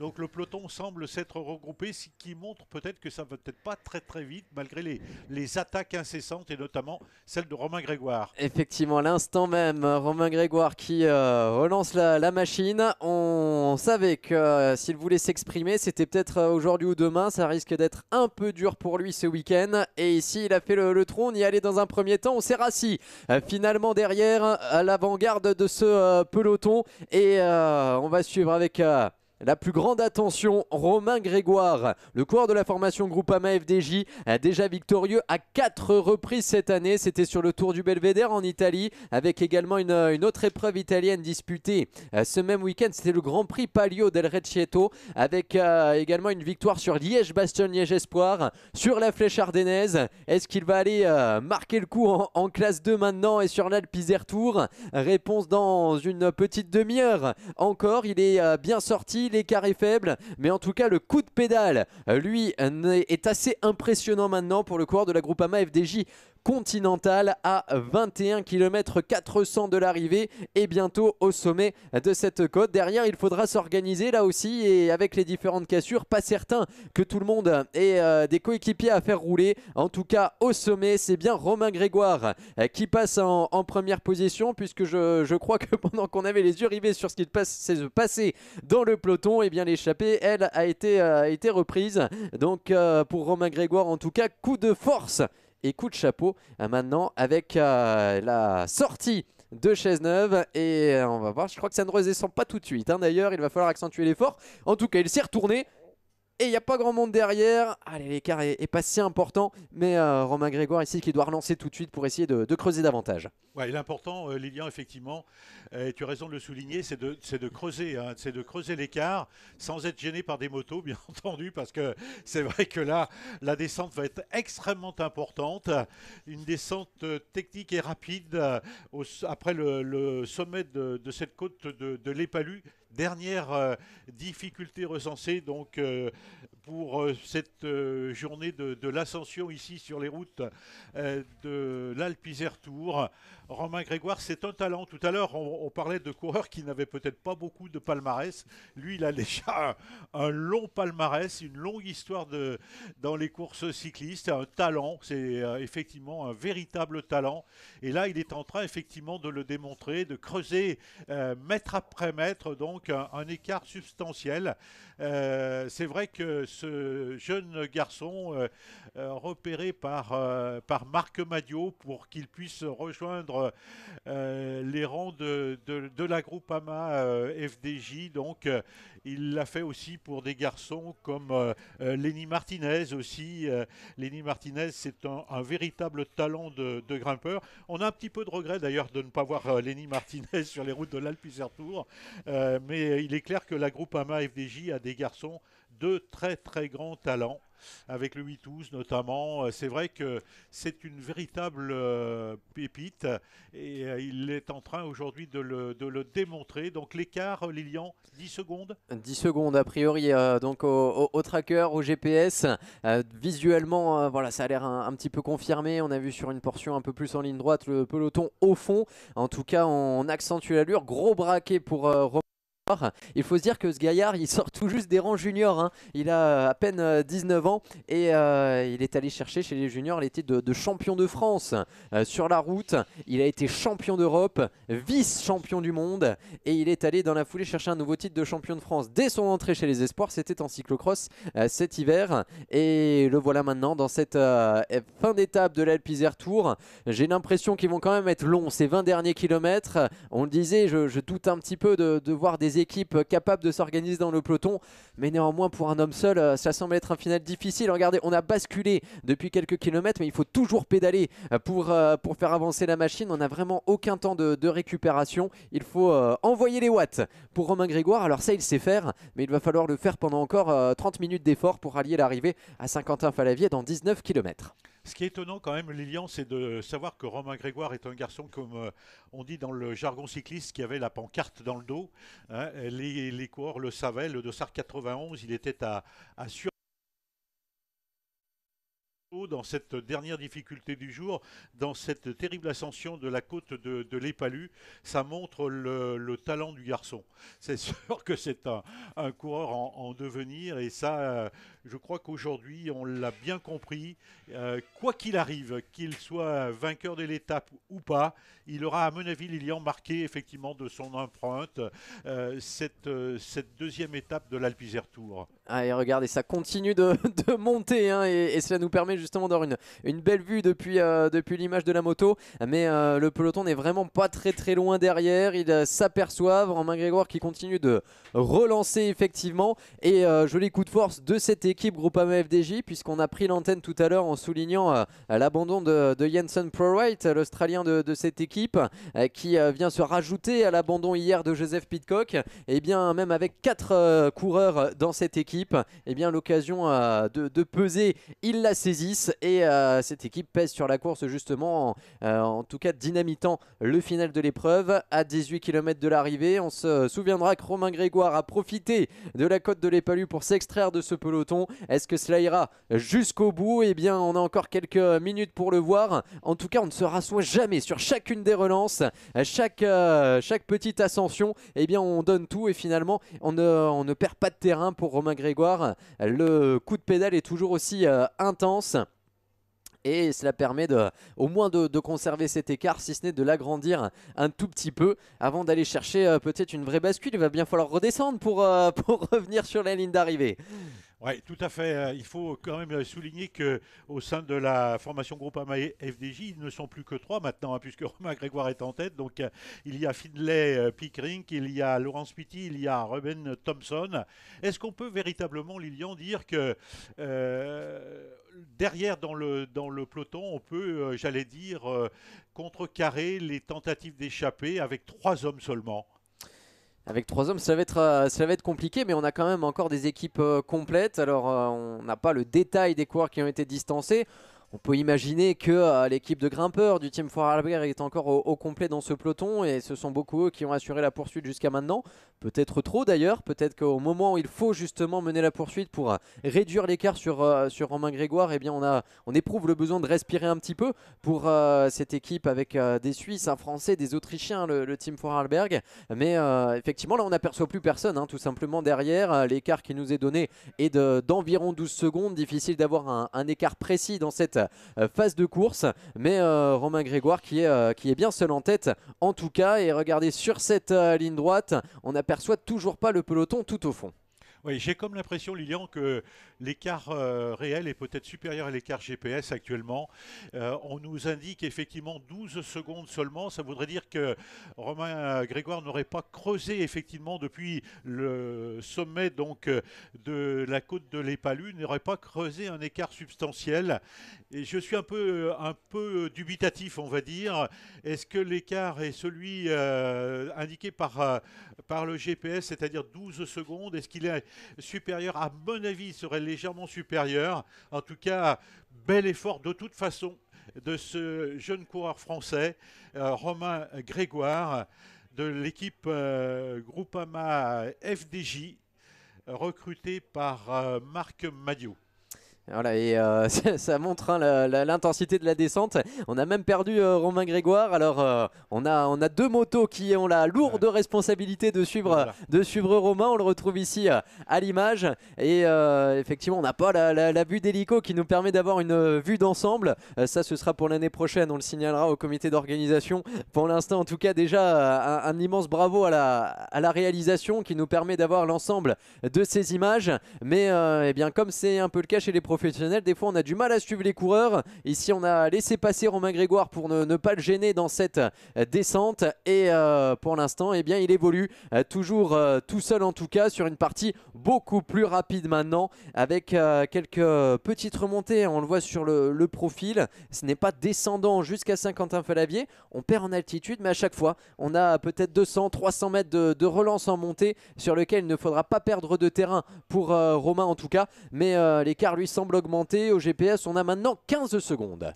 Oui, tout à fait. On s'aperçoit, Lilian, que c'est un circuit un peu toboggan hein, que ce final d'étape ici sur les hauteurs de Saint-Quentin-Falavier. Donc pour les gens de la région de Bourgoin, simplement, on va signaler que nous avons traversé, après le sommet de la côte de l'Épalus, la localité de Chesneuve en direction de Roche. Puis nous traverserons Bonne-Famille avant de retrouver donc Villefontaine et Saint-Quentin-Falavier. Ce qui est important à noter aussi, Lilian, aujourd'hui, c'est qu'il n'y a pas de circuit d'arrivée.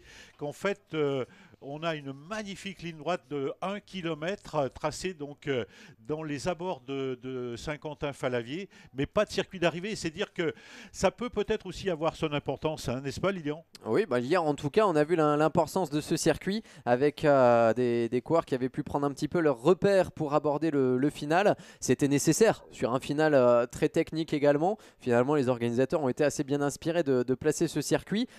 Non seulement pour le spectacle, qui nous a permis de les voir passer à de nombreuses reprises, mais également pour permettre d'aborder ce final de façon un petit peu différente pour le peloton. Un peloton d'ailleurs à cet instant à moins de 15 km de l'arrivée de cette deuxième étape qui a perdu quand même beaucoup d'éléments puisqu'on doit avoir une trentaine, quarantaine de coureurs maximum et que les voitures de directeurs sportifs se sont avancées derrière et on n'aperçoit pas de deuxième peloton alors que c'est maintenant la formation BNB Hotel qui assure la poursuite derrière Romain Grégoire sur ces portions très exposées.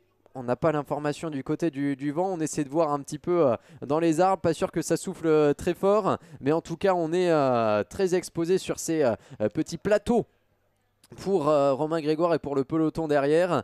Romain Grégoire seul face à une équipe continentale professionnelle, la BNB Hotel. Bah, il est fort ce Romain, et il est vraiment impressionnant de talent et là c'est peut-être effectivement une nouvelle pépite, en tout cas celle qu'on attend dans le cyclisme français. Ça serait effectivement bien d'avoir ce Romain Grégoire en vainqueur ici à Saint-Quentin-Falavier. Il aurait ainsi pu résister donc au peloton lancé à ses trousses, emmené actuellement par des coureurs de la formation BNB Hotel KTM. Cette formation donc, qui était représentée au départ par Cyril Gauthier, Victor Koretsky, Jonathan Hiver, Quentin Joregui, Pierre Roland et Sébastien Steinberger. Donc une formation de très haut niveau, donc la formation BNB Hotel. C'est des gens qui aujourd'hui, Lilian, prépare le Critérium du Dauphiné et bien entendu le Tour de France.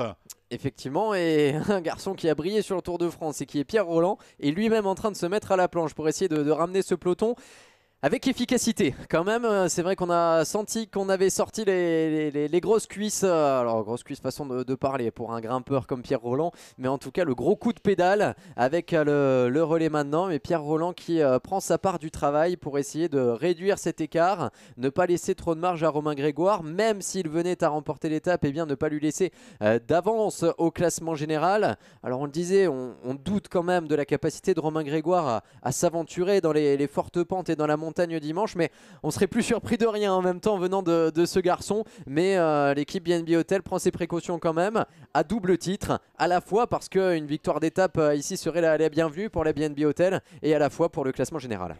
Tout à fait, oui, c'est vrai que voir Pierre Rolland comme ça en tête alors qu'ils sont en train de revenir sur Romain Grégoire, bel effort de Romain Grégoire mais annihilé par les coups de boutoir de la BNB Hotel.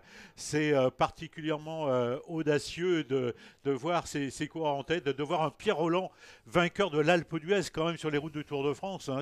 Ça se passe de commentaires quant au niveau de la course qui vous est proposée aujourd'hui. Eh bien, Pierre Rolland a fait sa part de travail. Chapeau en tout cas pour le leader de la formation BNB Hotel KTM qui a vraiment joué le jeu aujourd'hui et c'est tout à son honneur en tout cas à Lilian. Oui, et derrière, eh bien, on se posait la question justement, est-ce qu'on va avoir tout de suite des contres? C'est propice, en tout cas dans ce final, et c'est le cas avec un coureur de la Jumbo Visma Development qui est sorti maintenant. J'attendais plutôt une cartouche d'un autre coureur de la Groupama FDJ, puisqu'ils étaient deux dans la roue des BNB Hotel pour contrer si Romain Grégoire venait à se faire reprendre. C'est finalement venu d'un coureur de la Jumbo Visma à la sortie de Roche, maintenant à 12 km de l'arrivée, qui a pris quelques longueurs d'avance. On ne peut pas y aller du côté des Groupama FDJ. On se relève pour la team DSM. Finalement, ce contre qui est peut-être bien sorti au bon moment avec un coureur de cette équipe néerlandaise, une autre équipe une équipe relève de l'équipe World Tour que vous connaissez et qui évolue au plus haut niveau. Et bien ici avec l'un de ces jeunes coureurs. Derrière, on sort avec un coureur de la formation Elkhoff Casper également quelques mètres derrière. Cela nous promet un final dans les derniers kilomètres bien assez illisible finalement et imprévisible. Et en tout cas mouvementé, hein. C'est vrai que le coup de poker de Romain Grégoire d'une part et puis les attaques incessantes des coureurs professionnels ici avec l'équipe Jumbo Visma, avec notamment un coureur de la BNB Hotel KTM qui est revenu. Ils sont maintenant 3 hommes en tête dans ce final d'étape à moins de 12 km de l'arrivée ici à Saint-Quentin-Fallavier, alors que nous nous situons entre Roche et Bonne Famille, je crois. Voilà donc cette situation. Bien sûr, rien n'est fait. La cassure vient de se faire. Ils sont à quoi? On va dire avec 200 mètres, 300 mètres d'avance sur ceux qu'il reste du peloton, parce que vous verrez que sur la ligne d'arrivée, ouais, il y a une zone sans image, effectivement. On vient de s'en apercevoir. On va retrouver, bien sûr, la tête de course dans quelques secondes. En tout cas, Lilian, un beau final d'étape, finalement. Un beau final que l'on attend ici à Saint-Quentin-Fallavier avec 3 hommes maintenant en tête. Un coureur pour la BNB Hotel, un coureur pour la formation Elkhoff Casper, un coureur pour la Jumbo Visma Development. Et cette fois, ça semble être un joli coup effectivement avec des grosses armadas représentées. La formation Elkhoff Casper, on a l'habitude de la retrouver sur les routes de l'Alpe Isère Tour avec cette équipe tchèque. Et on est bien sorti sur ces portions très roulantes puisque le peloton derrière a laissé filer d'un seul coup. On va essayer d'avoir dans un instant bien sûr la composition précise de ces 3 hommes et à moins de 10 km de l'arrivée bientôt, cela pourrait être la bonne opération. Oui, tout à fait. En tout cas, c'est une sorte de mano à mano auquel on assiste entre les UCI Pro Team, les équipes continentales UCI et les équipes amateurs. C'est vrai que les équipes amateurs ont illustré, on va dire, cette première partie d'étape. En tout cas, maintenant sur le final, on voit effectivement les structures professionnelles, les Pro Team et les Conti faire montre, avec notamment des garçons comme Quentin Chorigui, comme Otruba ou Bohen. Otruba, on l'avait déjà vu l'année dernière sur les routes de l'Alpe Isère Tour. C'est un garçon qu'on connaît bien ici, qu'on apprécie pour son talent. Il n'est pas surprenant de retrouver un coureur comme Otruba, donc aux avant-postes. Et c'est vrai que Jakub Otruba, le coureur tchèque, il faut le rappeler, Lilian avait terminé 3e l'année dernière du général de l'Alpe Isère Tour. Donc il avait fait podium ici et je crois qu'il a de grandes ambitions sur cette course. Donc un coureur français, c'est Quentin Jauregui, lui aussi ex-vainqueur d'étape sur les routes de l'Alpe Isère Tour. Otruba, donc le podium l'année dernière, accompagné du coureur Lars Bowen de la formation Jumbo Visma Development Team. Belle échappée, Lilian, en tout cas. Oui, on passe seulement la traversée de la Grande Route. Derrière, un écart qui est bien d'une quinzaine de secondes en la faveur de ces 3 hommes de tête dont on rappelle effectivement la composition. Quentin Jauregui, déjà un peu déchaîné hier, il était allé faire les différents sprints intermédiaires. Il avait brillé sur l'Alpe Isère Tour en 2014, lui qui a participé et terminé 4 grands tours. Eh bien, que l'on retrouve dans ce groupe de tête accompagné donc de Lars Boven pour la formation Jumbo Visma Development. Il a signé 2 top 10 d'étape, il y a une quinzaine de jours sur le Tour de Bretagne, lui qui avait terminé 2e d'étape sur un Tour du Pays de Montbéliard également, le Tour du Pays de Montbéliard qui aura lieu d'ailleurs dans quelques petites semaines, ce sera à la mi-juin. Lars Boven qui terminait déjà 2e d'une épreuve organisée par le Côte Nice, c'est la classique des Alpes Juniors, donc le coureur néerlandais que l'on retrouve dans ce trio de tête avec Jakub Otruba, avec Quentin Jauregui à 8 km de l'arrivée. Les 15 secondes, je crois, n'y sont plus parce que le peloton revient fort derrière sur cette partie légèrement montante. Et on va aborder sur des routes un petit peu plus étroites maintenant le final avant de retrouver les grands boulevards pour le final et les 2 derniers kilomètres notamment. Il va falloir s'entendre pour ce trio tête si on veut espérer rallier en tout cas l'arrivée dans ces conditions. Beau trio, un coureur de la formation Elkhoff Casper, on le rappelle, Jakub Otruba, un coureur néerlandais pour cette équipe Jumbo Visma, c'est Lars Boven, Quentin Jauregui, le français de l'équipe BNB Hotel, complète ce trio tête. Derrière, c'est avec la formation Groupama FDJ qu'on essaie de ressortir, de réduire l'écart, mais les coéquipiers de Jakub Otruba pour la formation Elkhoff Casper veillent au grain dans un peloton où il ne reste qu'une trentaine d'unités.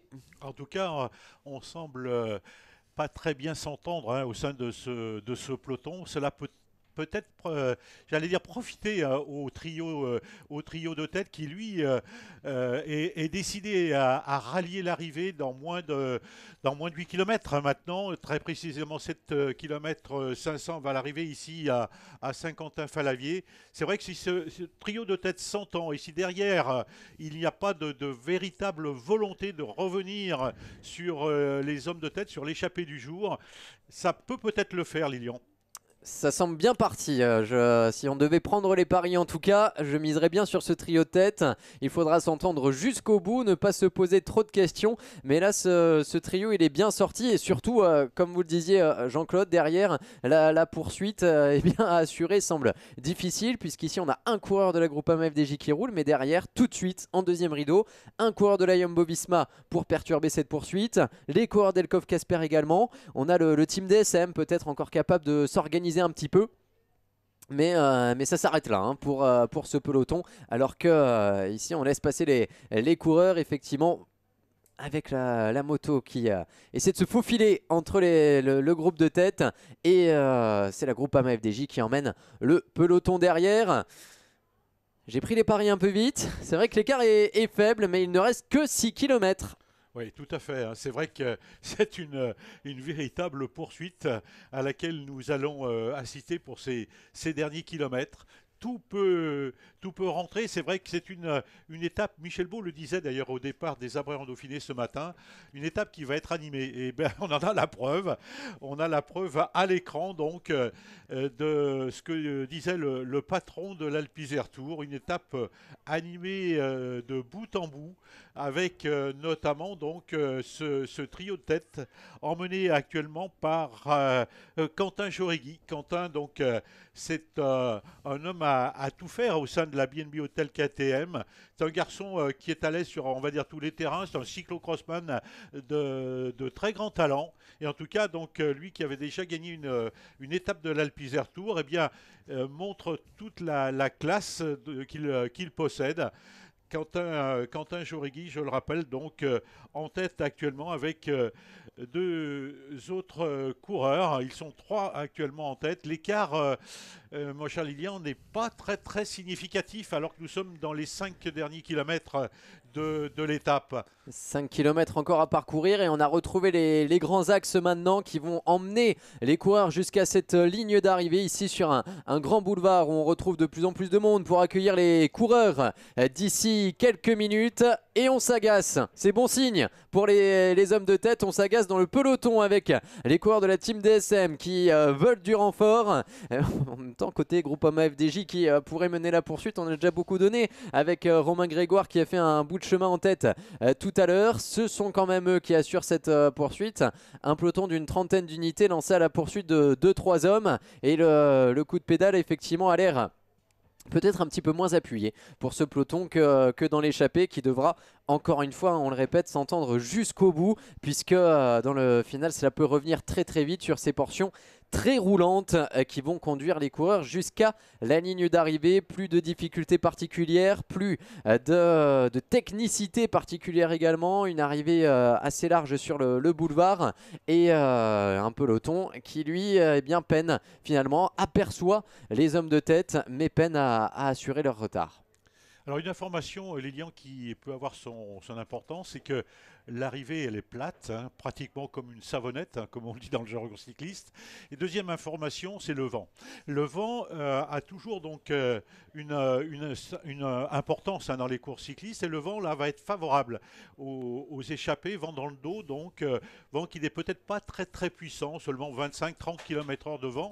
Mais c'est vrai que ce vent, ne l'oublions pas, souffle favorablement donc, pour les hommes de tête. Vous allez me dire, il souffle aussi favorablement pour le peloton derrière lancé à la trousse de ces 3 coureurs de tête. Mais c'est vrai que l'écart semble se maintenir alors que nous sommes maintenant entrés dans les 4 derniers kilomètres. Une véritable poursuite, Lilian, s'engage entre le peloton et les 3 coureurs de tête. Une belle poursuite, mais l'équipe avant, les 3 hommes de tête s'entendent à merveille pour l'instant. Personne ne saute de relais. Tout le monde appuie aussi fort qu'il peut sur les pédales. Et ici, on retrouve Jacobo Trouba donc en première position avec un gros braquet. Lars Boven tourne un petit peu plus les jambes. 3 km 500 de l'arrivée. Si on reste sur ce rythme-là, cela devrait être tout bon pour cette échappée qui devrait se partager si la situation reste telle qu'elle, qui devrait se partager et la victoire d'étape et effectivement le maillot jaune de leader. Puisqu'effectivement il y aura également 10 secondes de bonification à aller chercher sur la ligne. Un leader dont on n'a pas beaucoup entendu parler depuis le début de cette étape, même pas certain qu'André Ulich soit toujours dans ce peloton. Et le mieux classé de cette échappée, en tout cas pour l'instant, c'est Quentin Jauregui qui, au jeu des bonifications, on en a parlé de l'importance des bonifs hier. Eh bien, ce n'était pas anodin quand Quentin Jauregui est sorti à 2-3 reprises pour faire les bonifs et les points. Eh bien, ça lui permet d'évoluer en 4e position du classement général à seulement 5 secondes de l'homme de tête, du leader au classement général, pardon. Du maillot jaune, effectivement. Maillot jaune département de l'Isère sur les épaules donc du leader de cette épreuve, bien entendu. Et c'est vrai que le jeu des bonifications risque d'avoir une importance considérable à l'arrivée de cette deuxième étape. Le peloton, vous le voyez, donc roule à 40 km/h alors que les hommes de tête sont à 54 km/h. C'est-à-dire qu'il y a un différentiel important entre la belle union de ce trio de tête et le peloton qui semble lui plutôt dans la désunion. Peloton donc qui joue pratiquement les battus à 2 km, un petit peu plus de 2 km maintenant de l'arrivée ici à Saint-Quentin-Fallavier. En tout cas, je pense que Quentin Jauregui sent peut-être le bout du maillot lui sourire. Pourquoi pas? Donc Quentin Jauregui qui, il faut le rappeler, donc avait remporté une belle étape sur les routes de l'Alpe Isère Tour et je pense que c'est une épreuve qui convient à ce genre de coureur. Il est en train de nous le montrer en tout cas, on va attendre encore un petit peu pour floquer le maillot, mais le maillot jaune, eh bien on en parlait, il est toujours dans ce peloton, prêt à faire le sprint, mais je ne crains que ce ne soit pas suffisant pour Henry Ulich, parce que si à l'avant on vient conserver ne serait-ce qu'une seconde d'avance et que Quentin Jauregui remporte l'étape avec 10 secondes de bonif, ça suffira à aller chercher donc le maillot. On est à la flamme rouge déjà après une échappée marqué par 9 coureurs dans le début de l'étape. On se souviendra que Romain Grégoire a mis le feu aux poudres dans la dernière ascension répertoriée du jour, mais le contre était le bon, va être le bon maintenant avec Lars Boven qui a été le premier à relancer la machine, Quentin Jauregui et Jacobo Trouba pour prendre la bonne roue, et ces trois hommes devraient s'expliquer dans le final. On est dans les 700 derniers mètres maintenant. Quentin Jauregui qui se prépare à surgir, peut-être pas le meilleur sprinter des trois, mais effectivement à 500 mètres de la ligne il est idéalement placé en troisième position. Le peloton ne reviendra plus et un maillot jaune qui pourrait sourire à un coureur de la BNB Hotel dans un instant. La victoire d'étape d'abord qui va se jouer entre ces trois hommes avec Quentin Jauregui, Lars Boven qui lance le sprint. Jauregui est sorti tout d'abord, Quentin Jauregui va aller s'imposer facile à l'arrivée de cette étape, aller chercher ce maillot jaune de leader également. On était revenu vite pour Lars Boven sur la ligne, mais c'est bien Quentin Jauregui qui s'impose. Jacobo Trouba prend la troisième place, le sprint du peloton derrière pour la quatrième place avec le maillot vert de la Trinity Racing qui vient chercher donc la quatrième place, pardon, c'est pas la Trinity, c'est la formation Metec avec Arthijs de Vries qui vient régler le sprint du peloton à la quatrième place. Et le cinquième de l'étape, donc c'est à mon avis le maillot jaune. Le dossard 55, Henry Ulich, donc devrait prendre à mon avis la cinquième place, qui prouve que c'est un garçon, Lilian, qui est particulièrement rapide au sprint, ce jeune leader de l'Alpe Isère Tour. Qui a encore aujourd'hui fait montre de ses capacités de sprinter. En tout cas, vous avez pu vivre grâce à Lilian Pouillet, donc l'arrivée de cette étape. Une belle victoire encore de Quentin Jauregui ici à Saint-Quentin-Falavier. Et là maintenant, on va assister à l'arrivée des différents pelotons. Il y aura beaucoup d'écart à mon avis sur la ligne. Oui, effectivement, de nombreux groupes qui vont se succéder et qu'on va pouvoir accueillir avant de retrouver la cérémonie protocolaire. En tout cas, beaucoup de bonheur partagé dans cette équipe BNB Hotel avec Quentin Jauregui qui s'impose, félicité par son coéquipier autrichien Sébastien Schoenberger, avec Pierre Roland également tout sourire après cette fin d'étape parfaitement maîtrisée par cette équipe BNB Hotel. Et donc Quentin Jauregui qui s'impose, qui va aller chercher le maillot jaune de leader. Du côté des points, on fera les comptes également du coup pour le classement par points entre Arthijs de Vries et également Henry Ulich. Cela va se jouer à pas grand chose pour aller chercher le maillot vert de leader. Henry Ulich, le coureur allemand, qui en tout cas va avoir quelques regrets je pense dans le final, puisque ce peloton n'était à pas loin de revenir, mais Quentin Jauregui effectivement vient régler ce sprint à 3. Il a même arrêté de pédaler un mètre trop tôt. Lars Boven était bien lancé derrière. On a failli venir lui souffler la victoire. Le peloton qui vient lui en terminer à 12 secondes plus loin. Donc maillot jaune qui sera confirmé pour Quentin Jauregui, qui avait remporté en 2014 la première étape donc, de ce qui s'appelait à l'époque le Rhône-Alpes Isère Tour. Oui. Oui, il avait brillé effectivement en 2014 déjà. On va attendre la suite du protocole avec le classement général confirmé avec 9 secondes d'avance. Quentin Jauregui, 9 secondes d'avance sur Lars Boven qui s'installe en deuxième position du classement provisoire, alors qu'on retrouve sur l'arrivée un gros peloton avec notamment Cyril Gauthier dans ses rangs. Et on va retrouver donc en attendant la suite des arrivées, quelques mots avec les élus des collectivités qui nous accueillent, avec monsieur le maire de Saint-Quentin-Falavier, Michel Baconnier. Pour nous, c'est une grande fierté d'accueillir l'Alpe Isère Tour à Saint-Quentin-Falavier. Ce sera une grande fête du sport. On a hâte de mettre en avant le sport cycliste. À Saint-Quentin-Fallavier, on a la chance d'être labellisé, d'avoir 2 labels sportifs, le label Ville Active et Sportive et le label Terre de Jeu, qui sont 2 labels qui mettent en avant le sport, qui mettent en avant nos bénévoles, qui mettent en avant également nos associations de la commune. Donc ce sera l'occasion de mettre un peu de lien dans tout ça et de passer une belle journée sur le site du Médian et à Saint-Quentin-Fallavier en règle générale. On est très fiers d'accueillir cette arrivée de la 2e étape du Rhône-Alpes Isère Tour dans le cadre du partenariat qui existe aujourd'hui avec l'AGLO, avec la CAPIC. Pour notre part, la commune, on est partenaire depuis pratiquement le début donc, de la création du Rhône-Alpes Isère Tour. Et bien sûr, ce Tournoi Isère a pris une véritable notoriété, hein, puisque c'est devenu une épreuve donc, au calendrier de l'UCI, c'est ça, de l'UCI, et avec 5 étapes maintenant. Donc c'est vraiment une épreuve de très haut niveau. Je voudrais féliciter aussi toute l'équipe de bénévoles hein, qui depuis des années donc, assure toute la logistique, la sécurité aussi qui est quelque chose de très important dans ce type d'épreuve. Ce qu'on peut constater au fil de toutes ces années passées, c'est que les choses se sont toujours parfaitement déroulées, donc avec une organisation que je qualifierais de parfaite, donc, avec à sa tête, bien sûr, Michel Baup, donc le président. Malheureusement, il y a eu des années où le Rhône-Alpes Isère Tour s'est fait passablement arroser, il y a eu quelques années.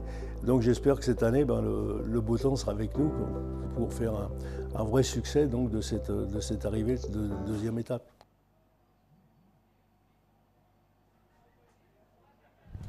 Allez, on est de retour en plein pour eh bien, la fin de cette journée sur les routes de l'Alpes Isère Tour et toujours en direct sur Télé Grenoble et sur les différentes plateformes pour suivre l'Alpes Isère Tour tout au long de ces 5 journées. Ça a été très intense, Jean-Claude, ce final. Oui, vraiment une belle étape aujourd'hui, animée depuis le départ des Abrets en Dauphiné, avec une échappée qui est restée très longtemps devant, puis qui a été reprise au fil et à mesure des ascensions, donc avec notamment le tempo de Thomas Delphis, et puis ensuite une très très belle attaque dans la côte de l'Épalu de Romain Grégoire. On pensait que Romain Grégoire rejoindrait la ligne d'arrivée à Saint-Quentin-Fallavier. Il n'en a rien été. Romain Grégoire a été repris et on a eu donc dans ce final une très belle échappée à 3 et dans laquelle donc figurait notamment Quentin Joregui.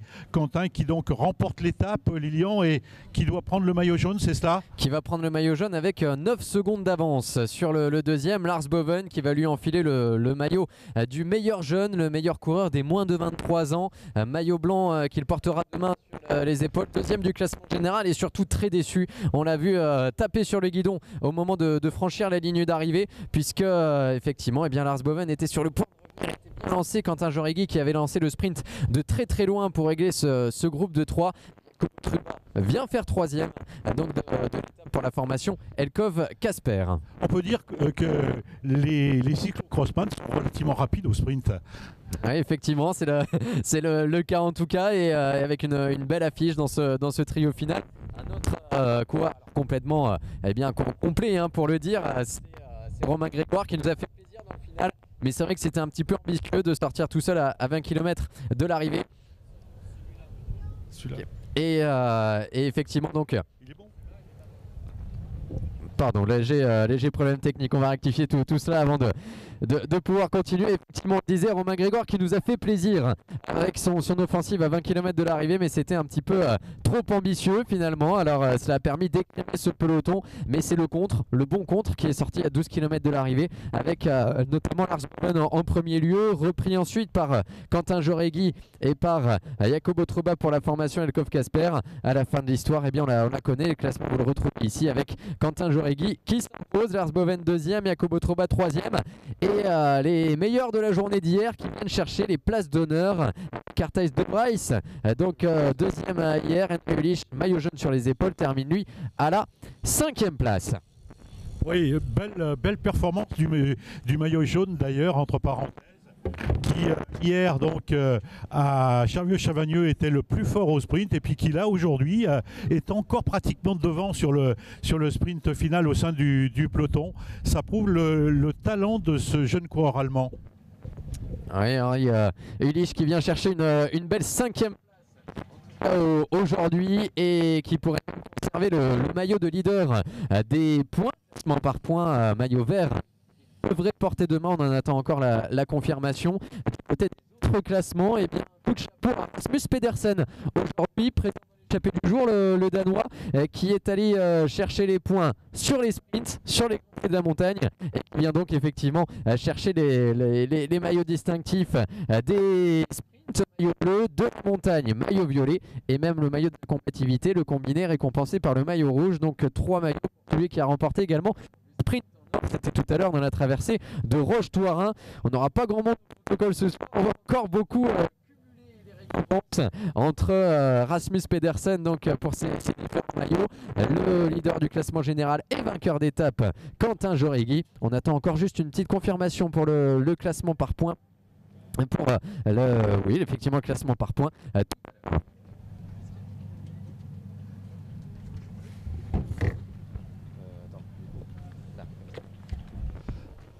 Voilà, donc sur le protocole, sur le podium protocolaire tout à l'heure, donc nous aurons bien entendu le grand plaisir de retrouver le vainqueur de l'étape, de cette deuxième étape, Quentin Jauregui, qui va endosser en plus de cela le maillot jaune département de l'Isère. Lars Boven, donc, qui logiquement devrait remporter le maillot vert, leader du classement par points. Et puis, Lilian Couillet vous le disait tout à l'heure, donc Rasmus Pedersen, ce coureur donc, qui devrait revêtir, endosser ce soir 3 maillots. Ça fait beaucoup pour un seul homme.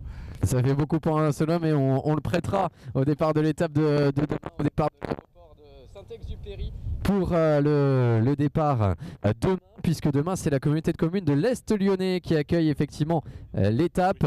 On va retrouver encore quelques images et quelques mots avec les élus des différentes collectivités, la communauté d'agglomération des Portes de l'Isère notamment qui nous accueille aujourd'hui pour le final de cette étape, avant de retrouver la réaction du vainqueur.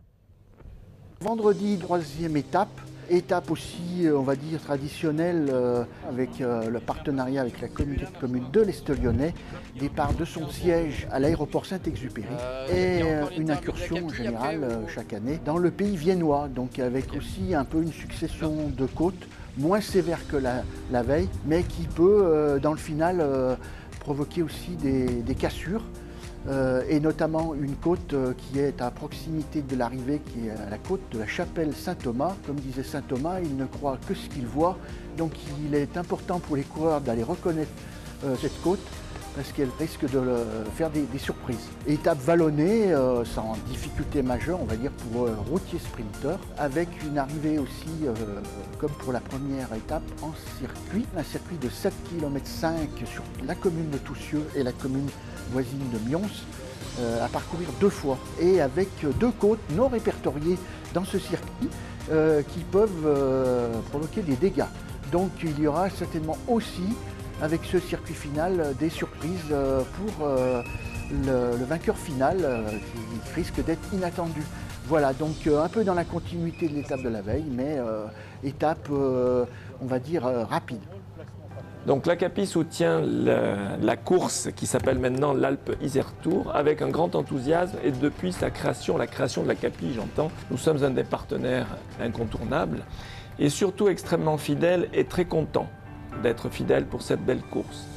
Le territoire de l'ACAPI est un territoire extrêmement vert et extrêmement jeune, et donc le sport est mis en avant par ses propres habitants.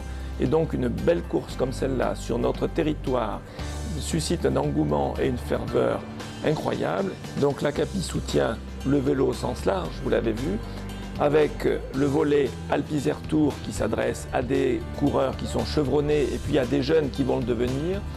Et puis aussi la classique des Alpes qui s'adresse à des coureurs plus jeunes qui bientôt franchiront la barre et passeront dans l'Alpe Isère Tour.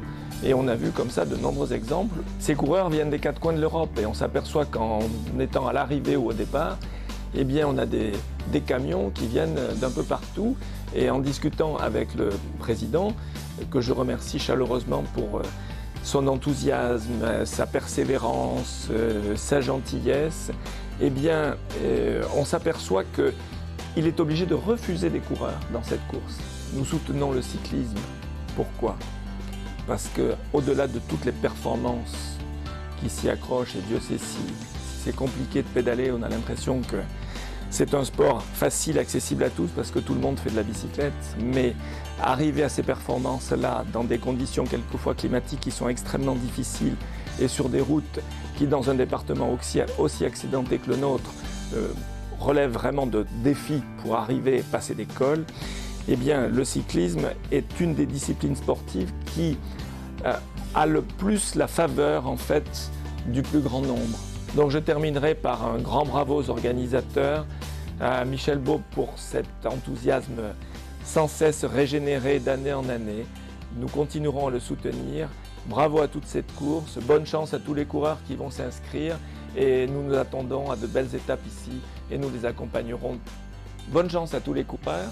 Nous les attendons du mercredi 25 mai au dimanche 29 mai. Tous, on vous attend.